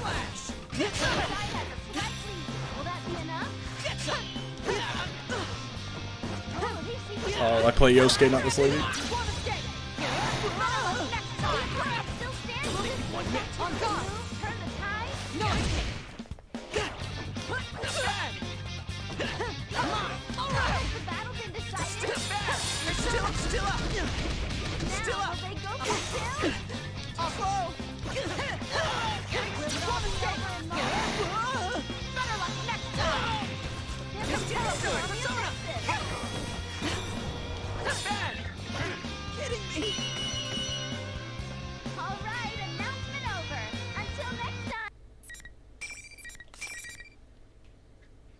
I think so far, well, never mind. I was gonna say, so far it seems like Mitsuru has the most reading, but I think it's Teddy. Teddy still has the most. Unfortunately, the party crasher wins. If not, Mitsuru is a close second. The girl in the PA system is rather casual with her insults. Soon after, General Teddy appears on the monitor. You're so strong, miss. I can barely believe how gorgeous and powerful you are. Wow. It seems they're not provoking us only to have us fight one another. And their method. Is it more like an illusion they're casting over us, rather than some sort of mind control? Still trying to figure everything out? Switch your brain off and enjoy the Grand Prix already. Sorry, but I'm not some savage who enjoys the suffering of others. And don't call me Miss. My name is Mitsuru Kirijo. Kirijo? His eyes immediately turned yellow. And I don't take that lightly. I'll make you pay for what you've done. You better be prepared for that. Says the idiot talking to a TV without a microphone. The moment he hears my voice, the face on the bear costume distorts into a mask of hate. You're the one who should be prepared. I'll never let you stop me. You'll never take me alive. The broadcast ends after he flings those words I at me. mentioned my name on purpose. He reacted as strongly to the name Kirijo as I thought he would. I still don't know anything for certain, but I'm increasingly sure that General Teddy is related to the circumstances surrounding At Labras. first, I thought I'd stumbled into an irrelevant side incident, but evidently not. We were meant to come here. Why is Teddy evil now? That's not Teddy. Just then, the young man behind me slowly gets to his feet. Ow! It's a shadow masking as Teddy. Ah, you're awake. Finally awake. It seems now that the battle is settled, the interference causing us both to seem odd vanished. Hanamura cringes. Just gonna leave it at that. I can't help but shrug. My. Amagi reacted the same way. Were the things that the illusory me said that harsh? Oh, you bet. Wait, what? Illusory? That's a word. And did you just say Amagi? You meant Yukiko?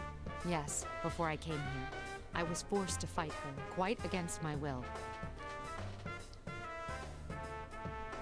I explained the situation to him. I also add that she shared information with me on last year's case. That should help prove that I did encounter Amagi. Just on the off chance, I asked Hanamura about Labras, but he seems not to even know the name. Once we finish speaking, he stands up and places his hand in the air as if touching something. Only the winner can move on, huh? I'm the only one who can feel this invisible wall thing, so I guess it's true. I'm glad you understand. I was worried you'd doubt me since I'm a complete stranger. Well, you didn't seem like someone who'd try and trick me. I mean, what's the point? I've lost now, so I can't go anywhere. Indeed. You're very pragmatic. The young man waves away my compliment. Nah, after what I went through last year, I just got used to coming smack up against insane stuff in this world. And Yukiko, my friend you met, she believed in you. So I don't mind trusting you too. If you find any puddle of urine, it's not mine, I promise. I see. I can't help myself from smiling. Their bond seems to be real. I do somewhat envy the way they trust each other without a doubt. That could never have happened unless they have overcome the same trials together. I'd like your opinion on something. What do you think is the objective of this tournament? That General Teddy said it was all in fun, but I doubt it's anything so simple.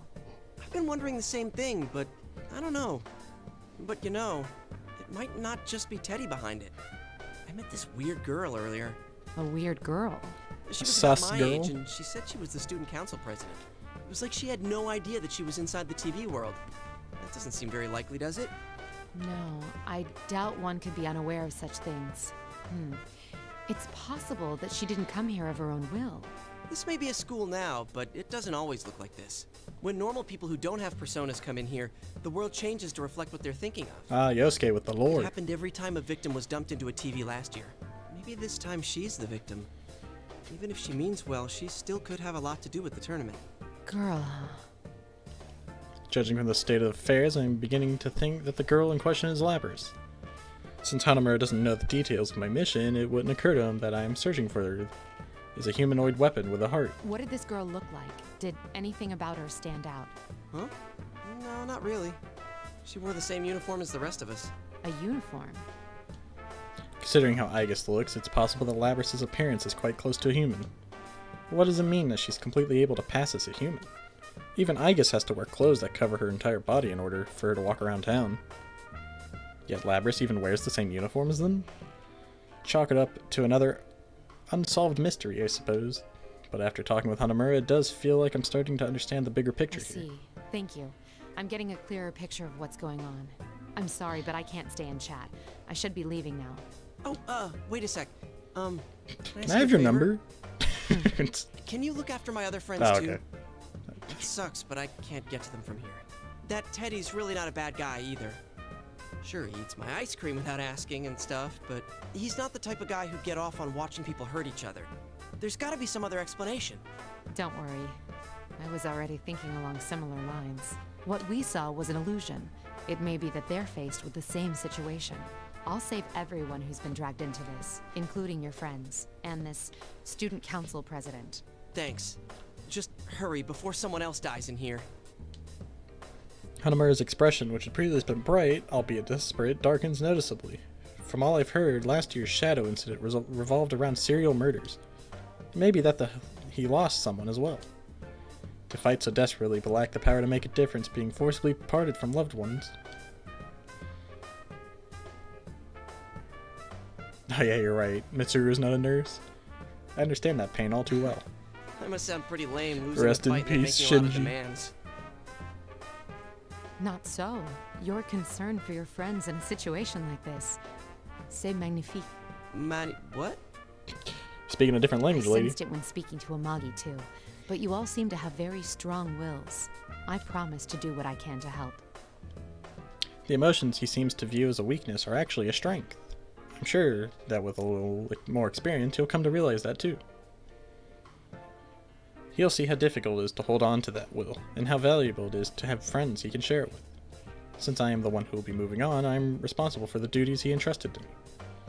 As if sensing my determination, Hanamura's expression turns serious and he nods.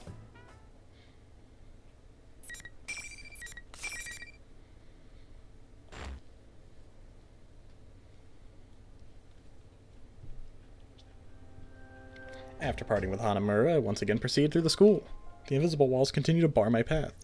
Undoubtedly, the enemy is leading me exactly where he wants me. Is there no end to this? The rules of the P1 Grand Prix are powerfully enforced. I tried to see if I could destroy one of these walls, but it doesn't seem as though I can. Maybe if I use all my strength, but even if I do, I'll be locked into a fight if I happen to run into anyone. Either way, it didn't seem worth the trouble. I stray from the suggested route on purpose and open one of the classroom doors. I sense no enemies, and it doesn't look likely that I'll run into my next opponent here either. It should be safe. Once again, I link my communicator with my persona. This time, unlike before, my senses cleanly and smoothly spread outward. I sense one, no two familiar signals. Akihiko and Aegis. They both seem to be okay. First, I focus my senses to contact Aegis, who's close by. Can you hear me, Aegis? Mitsuru-san, I am relieved to finally hear from you. Is Akihiko-san with you? No, we were separated, but I've confirmed his safety. I'm sure he won't be defeated that easily. Aegis laughs upon hearing my words. Let's exchange information while we can. I give her a simple outline of the current situation. I mention the students that were drawn here. My suspicions that this Grand Prix mastermind is almost certainly related to Labrys. And now that I've heard of a girl whom I'm assuming to be I Labrys. saw that girl a moment ago, though I lost sight of her when the invisible walls blocked my path. I've been told she looks more human than you. Is that possible? Not only that, she was almost indistinguishable from a normal person. I couldn't believe it either. It was like she was human. Yet I definitely sensed the personality module. I don't believe there's any mistake that she is Labrys. I see. There's no doubt that General Teddy has strong ties to Labrys and the Kirijo group. But this girl whom we believe to be Labrys is apparently walking around unconstrained. If he can set up this many walls, it should be easy for him to capture her too. Don't worry about meeting up for now. Under the present conditions, we'd only end up fighting amongst ourselves. Understood. I don't know how Labrys ties into this situation yet, but be careful. Also, have you beat up any teenagers? I've beaten up 2 now. Hello? Okay. I lost her. I guess his voice trails off as my connection to her dies out again. I wonder if the enemy noticed our conversation and took preventative measures. Though the voice I'm hearing now definitely isn't General Teddy's. Hey there! Some other way! If there was, then... That's the same voice from before. Labrys, is that you?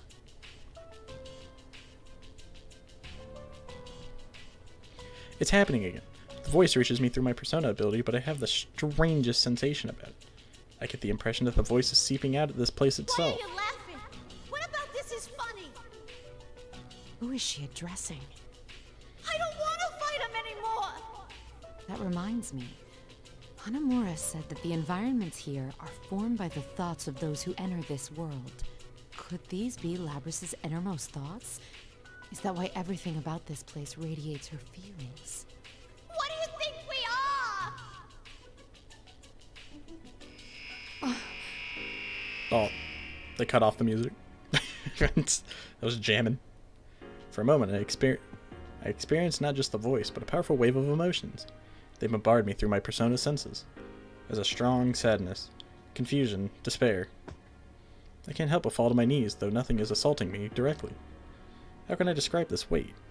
One possible explanation crosses my mind. She's not addressing anyone. These are her memories. I see. So that's what's going on. I think back to what General Teddy said. That making people suffer is fun. I dismissed it as a barbaric desire not worth thinking about too deeply. But in truth, what kind of horrors would someone have to go through to emerge with such a stunted perspective? Finally beginning to see the relationship between this tournament and Labrys. In any case, I must proceed on to learn anything. I redouble my resolve and begin walking again. You redouble. I feel like these people are just making up words. The monitor suddenly turns on, showing a smirking General Teddy. What are you getting so sentimental for? The Grand Prix not over yet! Then you intend to continue this meaningless farce. I'll decide what's meaningless or not! Bring out the next challenger! As soon as the general shouts, smoke gushes out, obstructing my vision, or my view. It seems he isn't willing to listen to reason at all, not that I expected otherwise. Who will I be forced to fight this time? I strain my eyes to see through the smoke. It looks like it's... You! Naoto. Shiro Spaghetti. I remember that face. Naoto Shiro Spaghetti. He was present as a police observer when Labrys was being transported to Yakushima. It was thanks to his quick thinking that we discovered Labrys had been taken to Inaba. If our trip hadn't been disrupted by the hijacking, he probably would have been with us in Yakushima. Why is he here? This is a problem. I didn't think we'd run into each other so soon. Is this another illusion? No. I can see that it isn't. Why are you here? I'll answer that question later. It would be best to say as little as possible for now. With that, the young man lifts a finger to his lips in a gesture to remain silent. Directly afterwards, that sticky sensation runs through my body. It's then that I understand what he meant. Once again, this noise will prevent us from understanding each other properly. He's probably also noticed the effect of that at work. Nothing we say right now could be called conversing. If we both understand it, neither of us need to take what the other says personally. That's why he called for temporary silence. It's an amazing assessment given the brief time in which he had to make it. Before long, as expected, the young man before me undergoes a complete attitude reversal. Seriously, such impatience handling the grunt work yourself like this. Isn't micromanaging like this the style of an incompetent leader? One who can't see the bigger picture? This isn't how he truly feels. I say The nothing. silent treatment, huh? That's fine. I understand perfectly. Yeah, none of them know Naoto's a girl. Not a single one. You have friends and allies, but believing in them is a different Come thing. on, I know one of them wants to make the gut Break punch. down that wall. Shall I say Just it do for it. you? You're actually Just do scared it. to.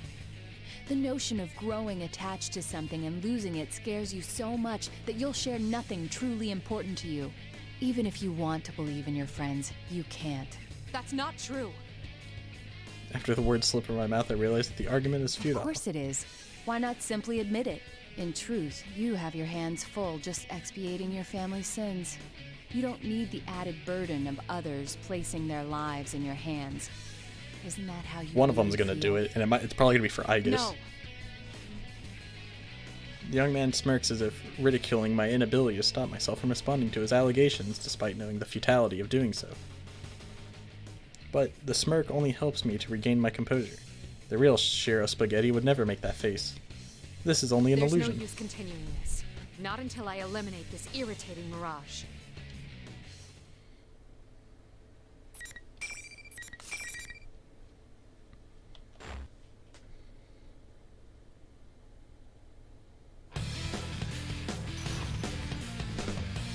Alright, it's time to beat up Shiro Spaghetti.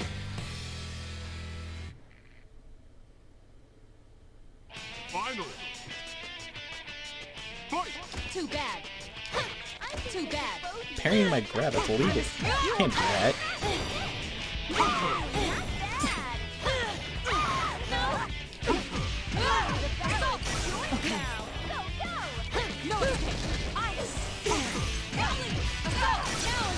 Her attacks are so slow.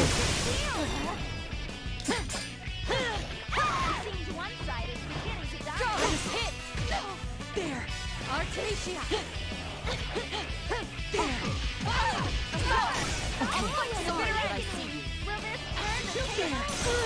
Oh, she blocked it. What? Alright, I actually have to take this seriously now.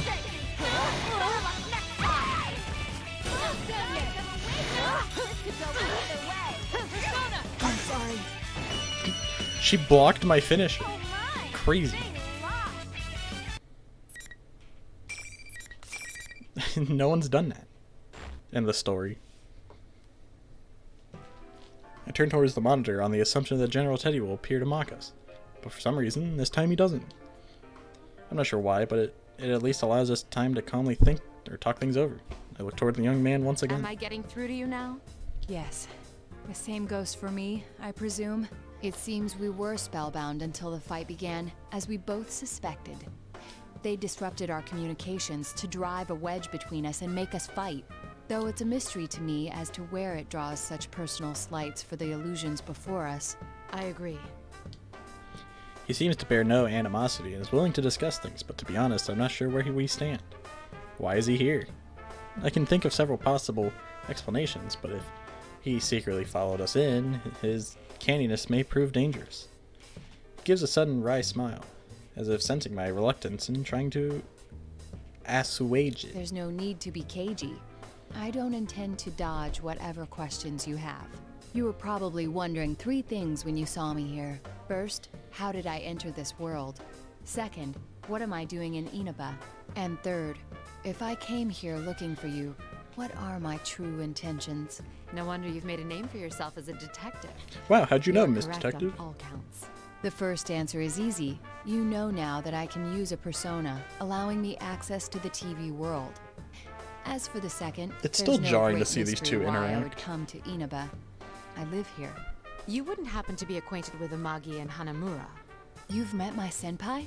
Your friends. I gather that you're comrades who fought alongside each other during the serial murder case last year.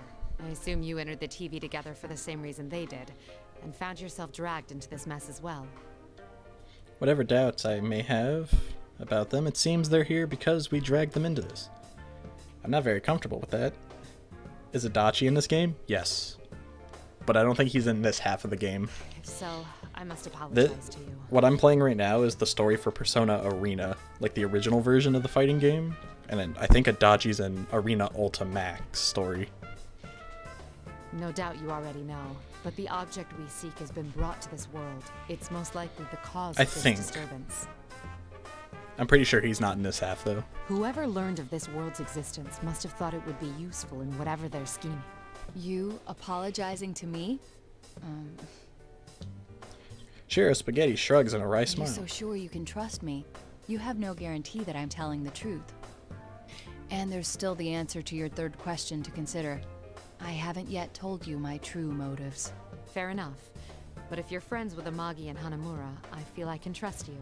Their bonds with their friends are real. Perhaps I lied about that too. It's why are you being so But mysterious? then why would you bring it up? No, you're no villain. That's what my intuition tells me. You aren't at all the person I thought you'd be. I'll take that as a compliment. His smile suggests that it was meant as one. It makes him look his age or even younger. I can't help but smile as well. He's not exactly the hardened detective I'd imagine him to be either. The Teddy who appeared on that monitor is not our friend. He's an imposter.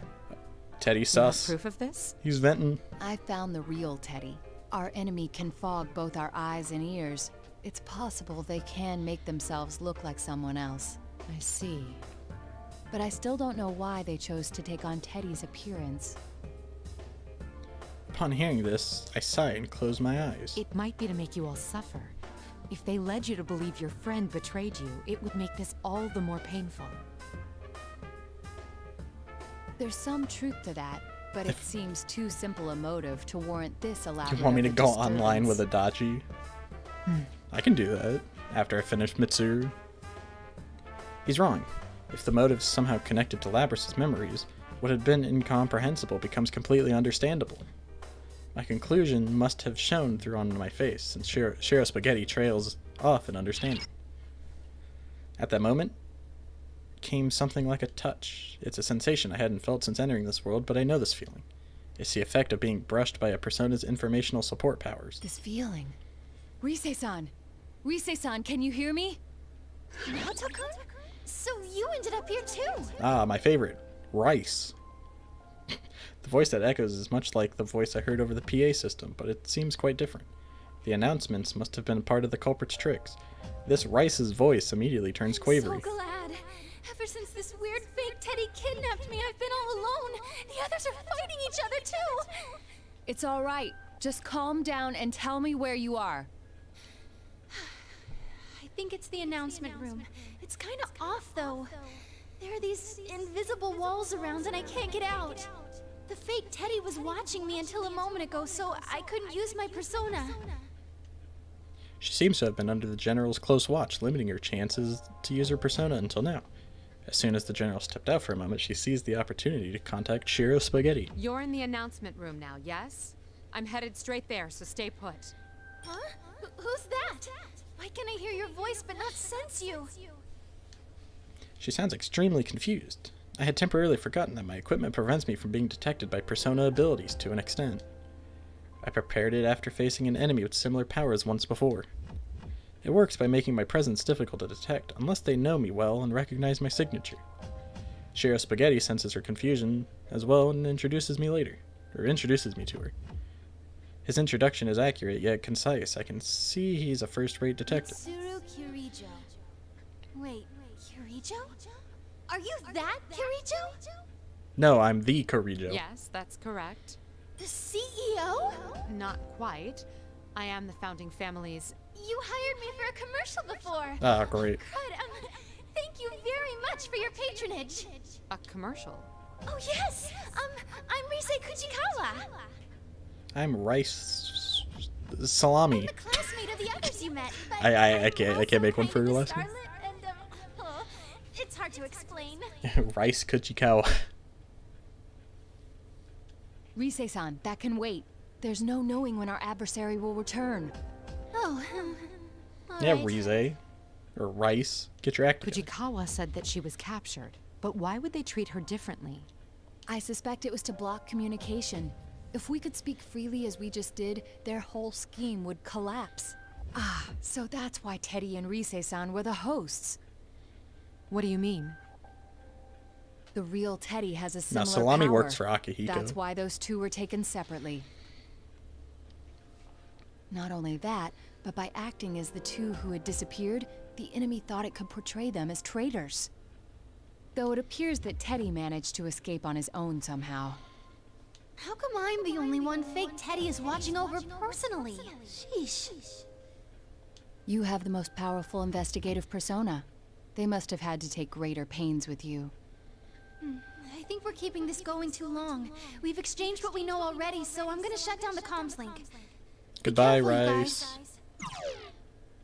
I face Shiro Spaghetti once again. We are responsible for this case. Rescuing the ones who've been dragged into it is part of our mission. Somebody's gonna watch this down the line, and they're gonna get so frustrated with the fact that I won't say their names right.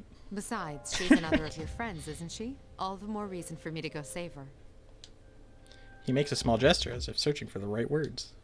After taking some time to make up his mind, he looks at me in the eye once You're more. quite prepared for this. It would be unfair of me not to tell you everything.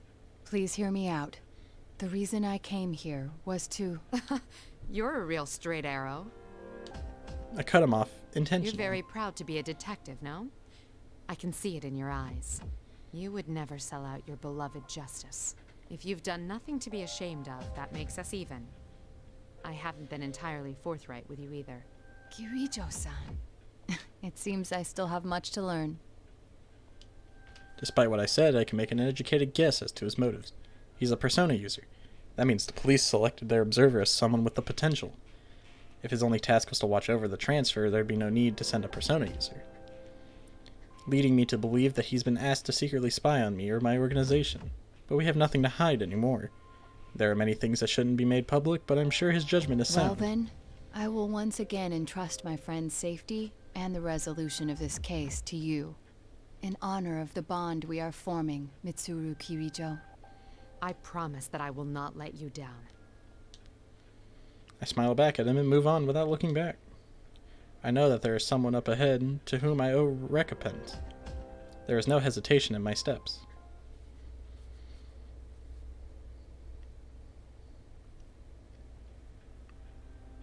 I reach the 3rd floor. After turning a corner and going on for a while, it finally comes into view. The announcement room. This is where Kujikawa is supposed to be. Are you Kirijo-san? No, I'm the other one. Kirijo? Uh-oh.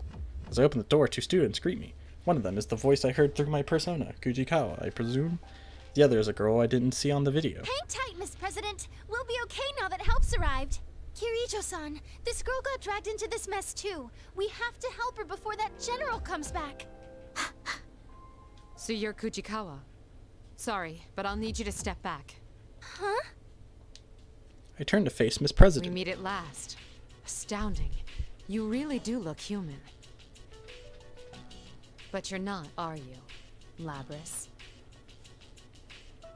The girl jumps at hearing this. Kujikawa still looks unsure, but I can't drag her into this. I place myself between her and Labrys. Huh? What do you mean she's not human? Isn't she a victim who got dropped inside the TV? Labrys being a victim is one way to see it. But if what I've learned thus far is accurate, then the one who set up this Grand Prix is most likely... Labrys, our records show that you were loaded with special equipment. Undoubtedly a function that affects thoughts and scrambles recognition. That's why we saw and heard illusions whenever we fought. It would also explain General Teddy's appearance, and those who met you believing you to be human. Special equipment? Labrys? What are you talking about? Cut the act. Labrys' process of ignorance sounds as if she's in denial about something she already knows.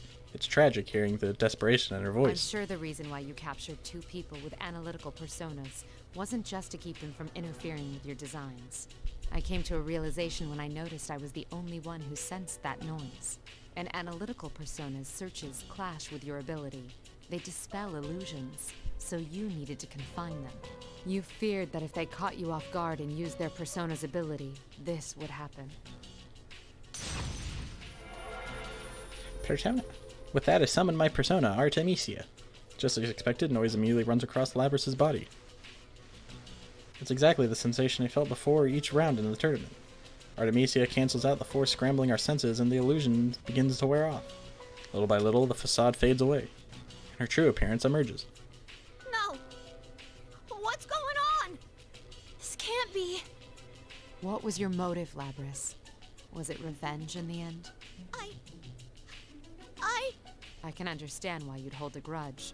I caught glimpses of it on my way here. But your hatred should be centered on the Kirijo group. Why drag innocent students into your vendetta? Kirijo group? No. I don't want to remember. Never again. Get out of my brain. Miss President, Kirijo-san, she seems to be in a lot of pain. I don't know exactly what's going on here, but you can't push her any further. At that moment, Labrys grabs the equipment on her back that I had mistaken for wings. It suddenly separates and transforms into a giant battle axe that's larger than she is. Miss President? Get back! Hurry! Labrys approaches one step at a time, her axe at the ready. Her steps seem uncertain, but she's moving with battle clearly in mind. The injunction against harming humans has been removed? I see. No wonder she was sealed away. Behind me, I hear Kujikawa pleading. Is there no other choice but to fight? I won't let you do any more damage, Labrys. It's me you want. Shut up! Shut up! I like that! You're not me. To be continued. Oh, wait, no. They're gonna make me fight her.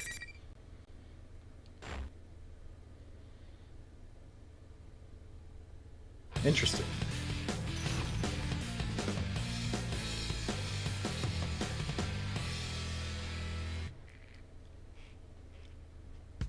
It's the first time they're making me fight actual Labrys.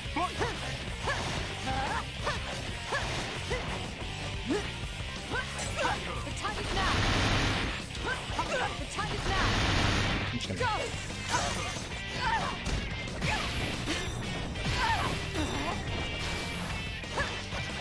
Artemisia! Artemisia! Can I do the thing?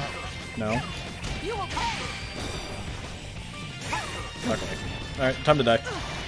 You die proper. Better luck next time! Go!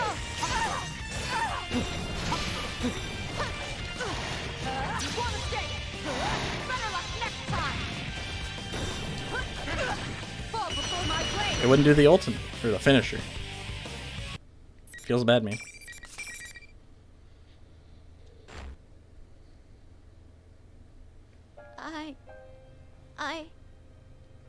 Labrys remains still. I can hear her muttered denials. She didn't use a persona, but it's possible that her mental instability prevented her from doing so. Might have been a blessing in disguise. I don't intend to turn a blind eye to the sins committed against you. That is why I must bring you back. Labrys is the mastermind, not only of the tournament, but maybe of the entire incident. What if Labrys wasn't stolen, but instead escaped? Considering her powers, is it possible that she deluded the ordinary human hijackers? There's no knowing when Labrys regained her consciousness inside the cage. What if she hadn't awakened and opening yet? Or on opening it? What if she was already conscious inside there? She had been sealed for roughly 13 years. More than enough time to formulate a plan. If that was indeed the case, it'd make more sense for this to be a plan devised by Labrys, rather than an unknown party suddenly stealing her away. I can't imagine how much resentment such a small, artificial body could hold. A tragic mastermind, huh? Huh? Mastermind? You got it wrong, Kirijo-san! That girl's not... Kujikawa calls out from behind me, but just as she does, I feel an imminent threat rushing toward my back. What? I turn around in surprise. It can't be. Looks like you've saved me some time while I was out running errands.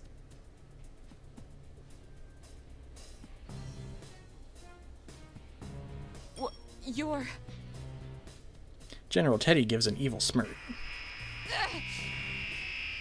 An extremely powerful version of the noise, far worse than before, is everywhere around us. Kujikawa squats down while covering both her ears. It's all I can do to keep from falling to my own knees. What's going on? This is Labrys' interference pattern. Mm-hmm. That's right. As thanks for cornering the real one, I'll show you something. Oh, we're gonna get the Teddy cutscene. It's gonna be really loud.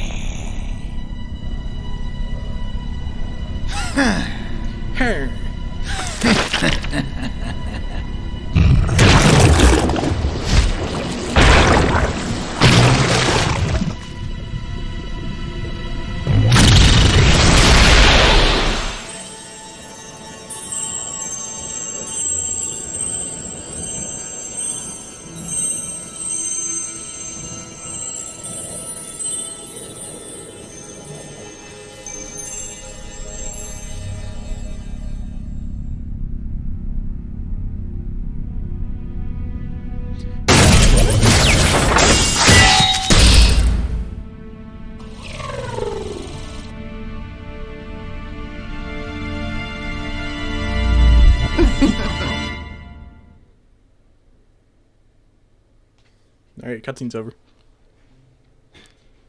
The noise lifts once the mimicry is dispelled, but what it reveals is something I hadn't expected.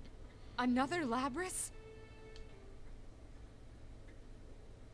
They're just gonna end it there. I could hear the music starting up and it was just like, oh.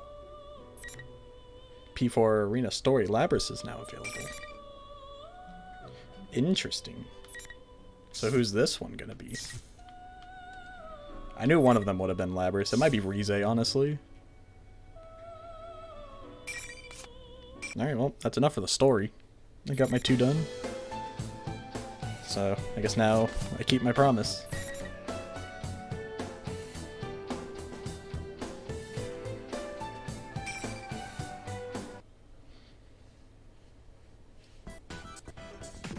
Welcome to the Velvet Room. You wanna play with me? Toro Picture in your Adachi. head, if you could choose someone to encourage you on, who would it be?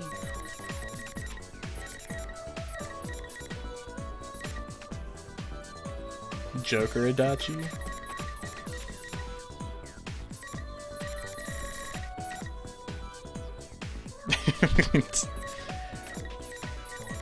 We live in a society. I wish you good luck.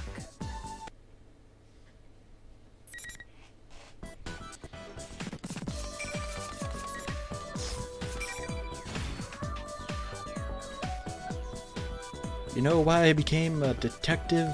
It was so I could legally hold a gun. And say we live in a society.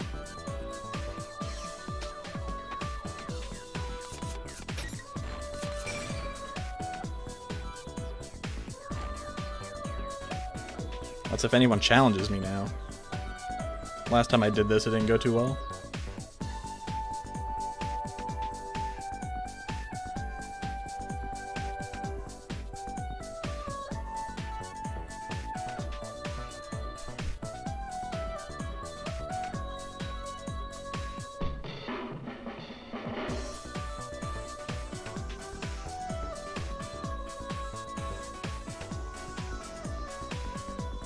It looks like the same thing's gonna be happening. Oh, there we go. This guy's name's Red, though. I don't think I like that.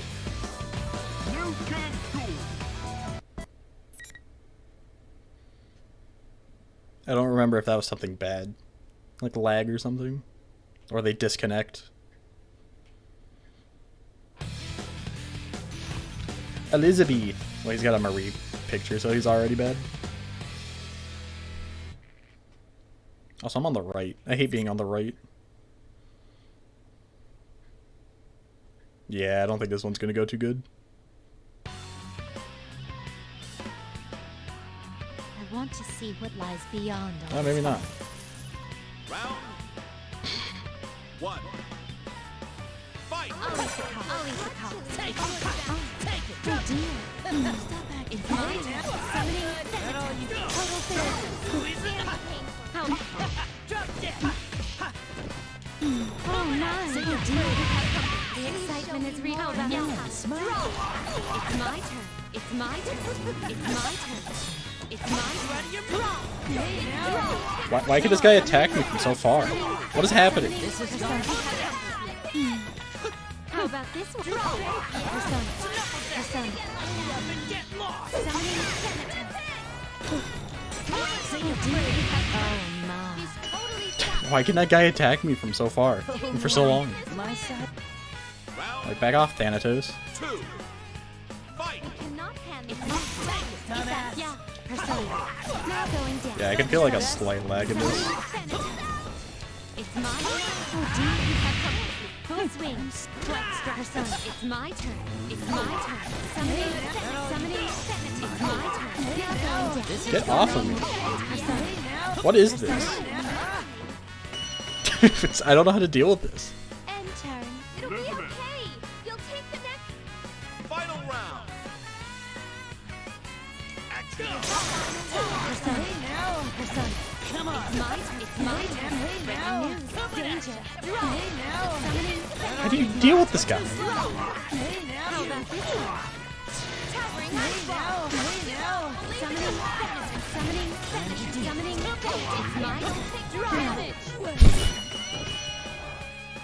I don't know what you're meant to do.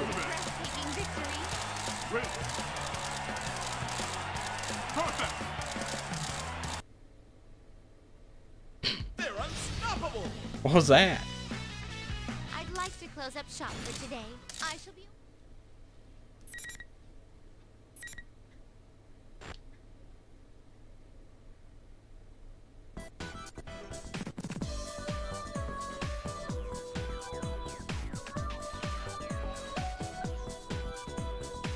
I think that might have been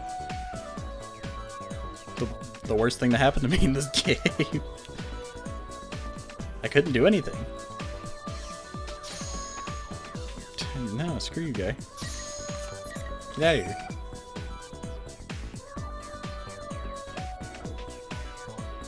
The same guy just challenged me. Alright,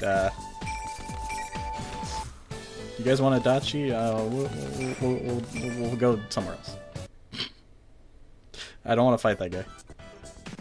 Welcome to the Velvet Room. This guy's added me to their friends list. This place exists between dream and reality. Mind and Is this guy gonna start messaging me?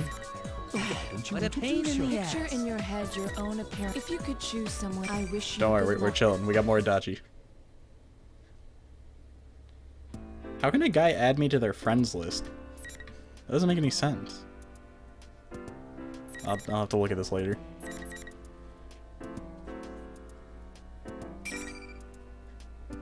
Yeah, the guy added me to his friends list.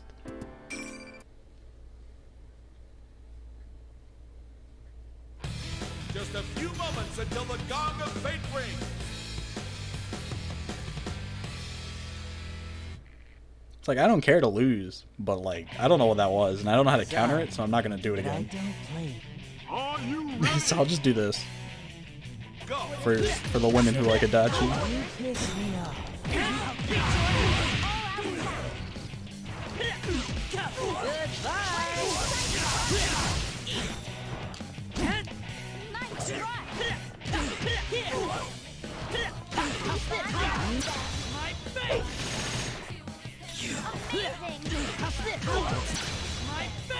Yeah, he had a Marie profile image. His name was red. I wonder what his Steam icon is. I might look at that here in a minute. Let's see who we're really dealing with.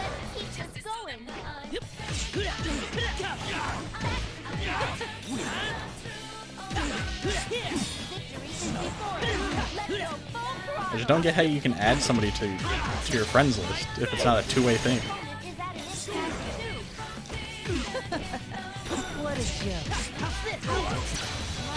Yeah, I'm gonna look at his Steam image, the profile image, and it's gonna be like something like dumb or cringe.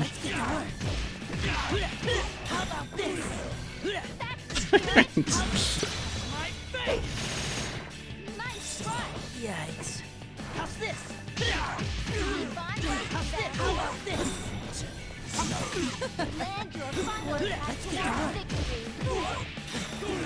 Why does he have so much health?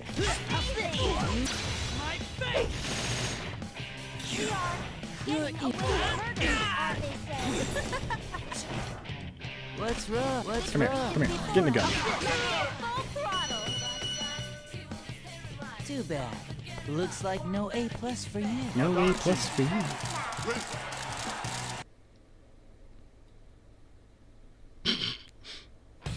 All eyes are on the next match.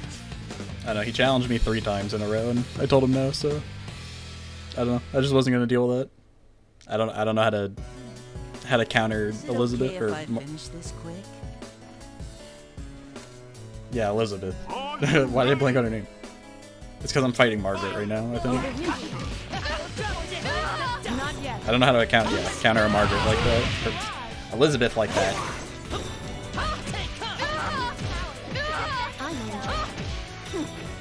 This may be not bad.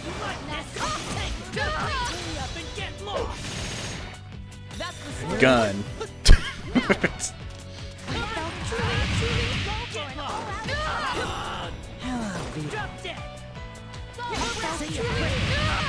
Over here. So, Oh man, my side. Actually, hold on, let me see if I can examine this. One new invite. His profile image is just a cat.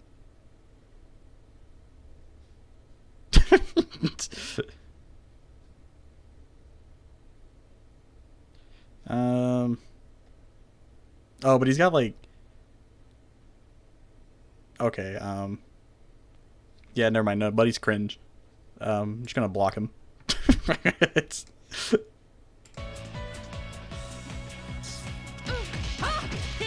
He just has a generic, like, well, not generic, but he has like a cat with like a weird face as his image, but then like his Steam background is like naked cat girls. That's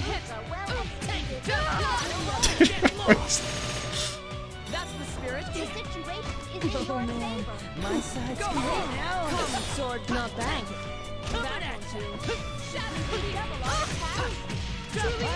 So I think it consulted the block. Wouldn't you say?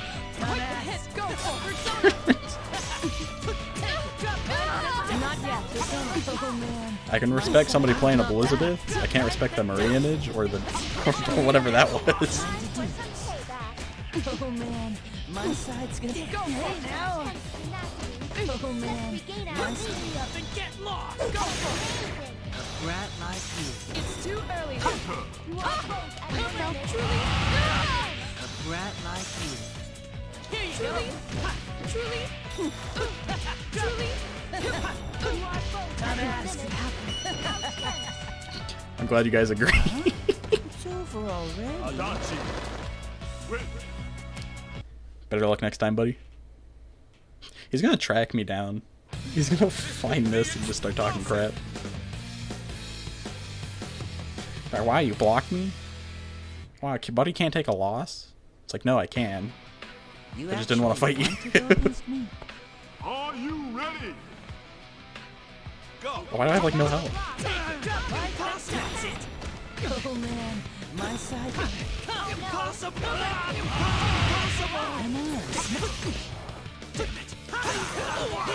Impossible. Yeah. You. I died. I had like no health. He has like a bajillion.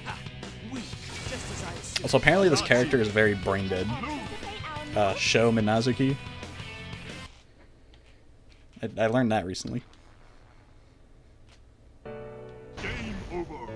No, I lost the game. No.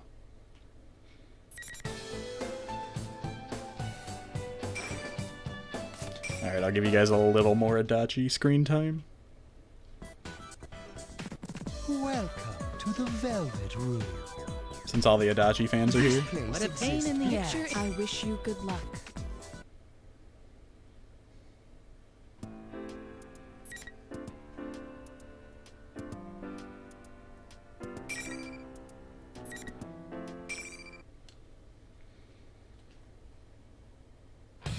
This could be explosive. See if this one will even out the health. Not give them like a bajillion.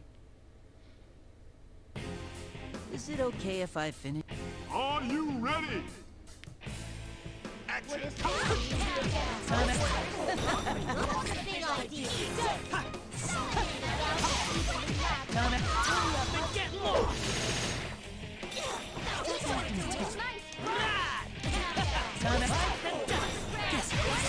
I didn't mean to do that.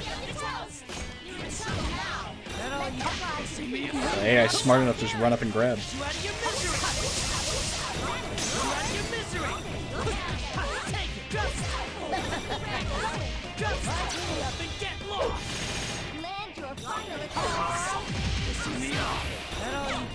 It's not that all the people of the Adachi fan club are here. Let's all start naming our favorite things about Adachi. You did great. I like that he carries a gun. Adachi.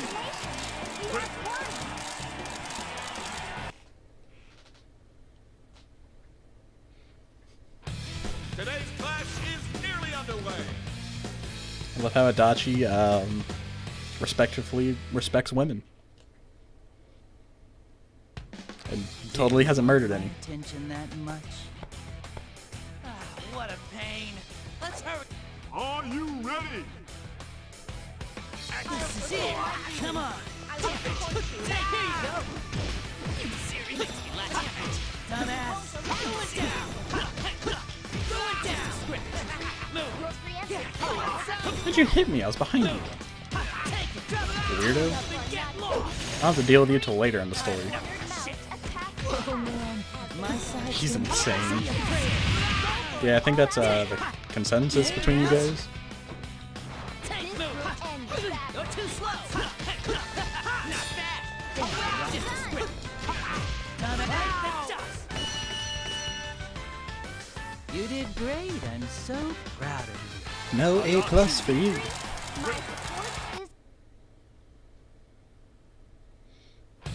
They're equally matched. Who will win? Am I not leveling up?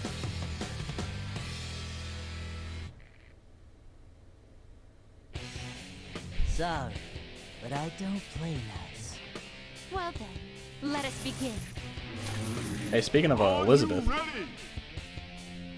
Go. Let's get to work. Impressive. Please what? How about this? Here you go. Here. My face. The time is running. oh, I didn't mean to do that.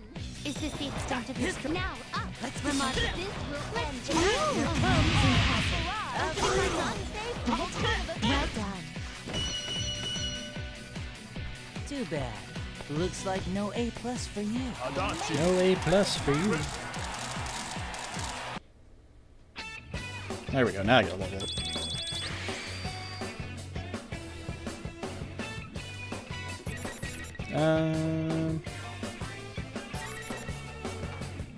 XP. Just get a cracked amount of XP.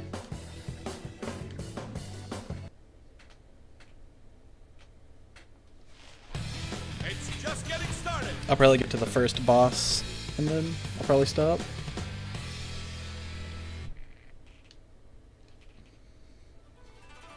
Do you want my attention that much? You want my attention that much?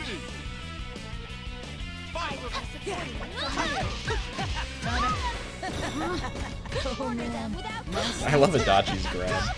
He just kicks him down and laughs. come on, come on. Come here. Get in this gun. Get this bird out of here. Fight me like a real woman. Take the gun.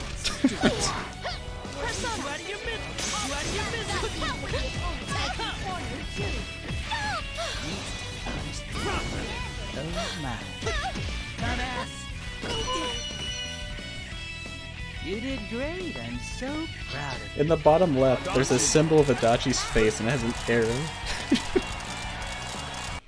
I mean, Adachi stonks are going up. Just a few moments until the gong of fate rings.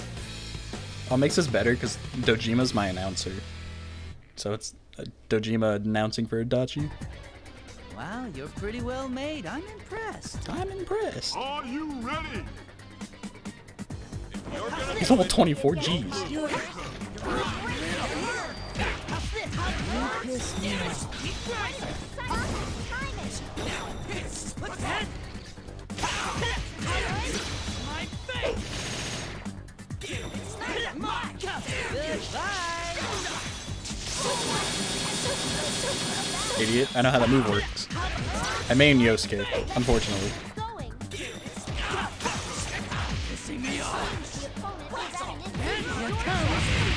Why not just give up?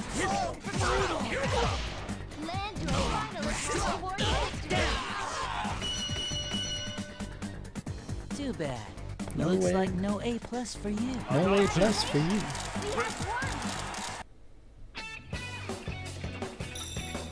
Power Slash. Increase skill attacks. M. Sure.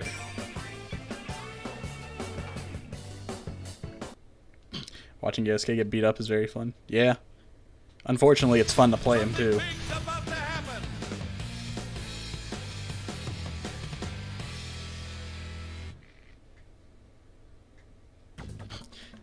Sorry, Are you ready? If you're gonna do it. I'm sorry, I guess, but your time will be cut short. There's a song for Adachi. Where is it?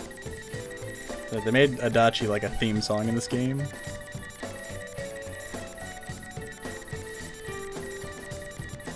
Or at least I think it's for Adachi. I'd assume so. If not, what are they doing? Where is it?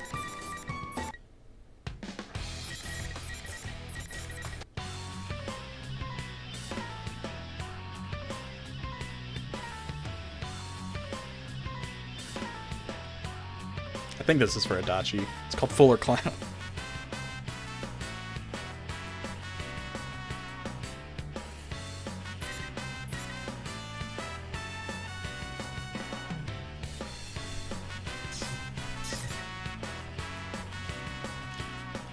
But anyways, that will be the end of this. So I hope you guys enjoyed me banning a guy. I will see you around next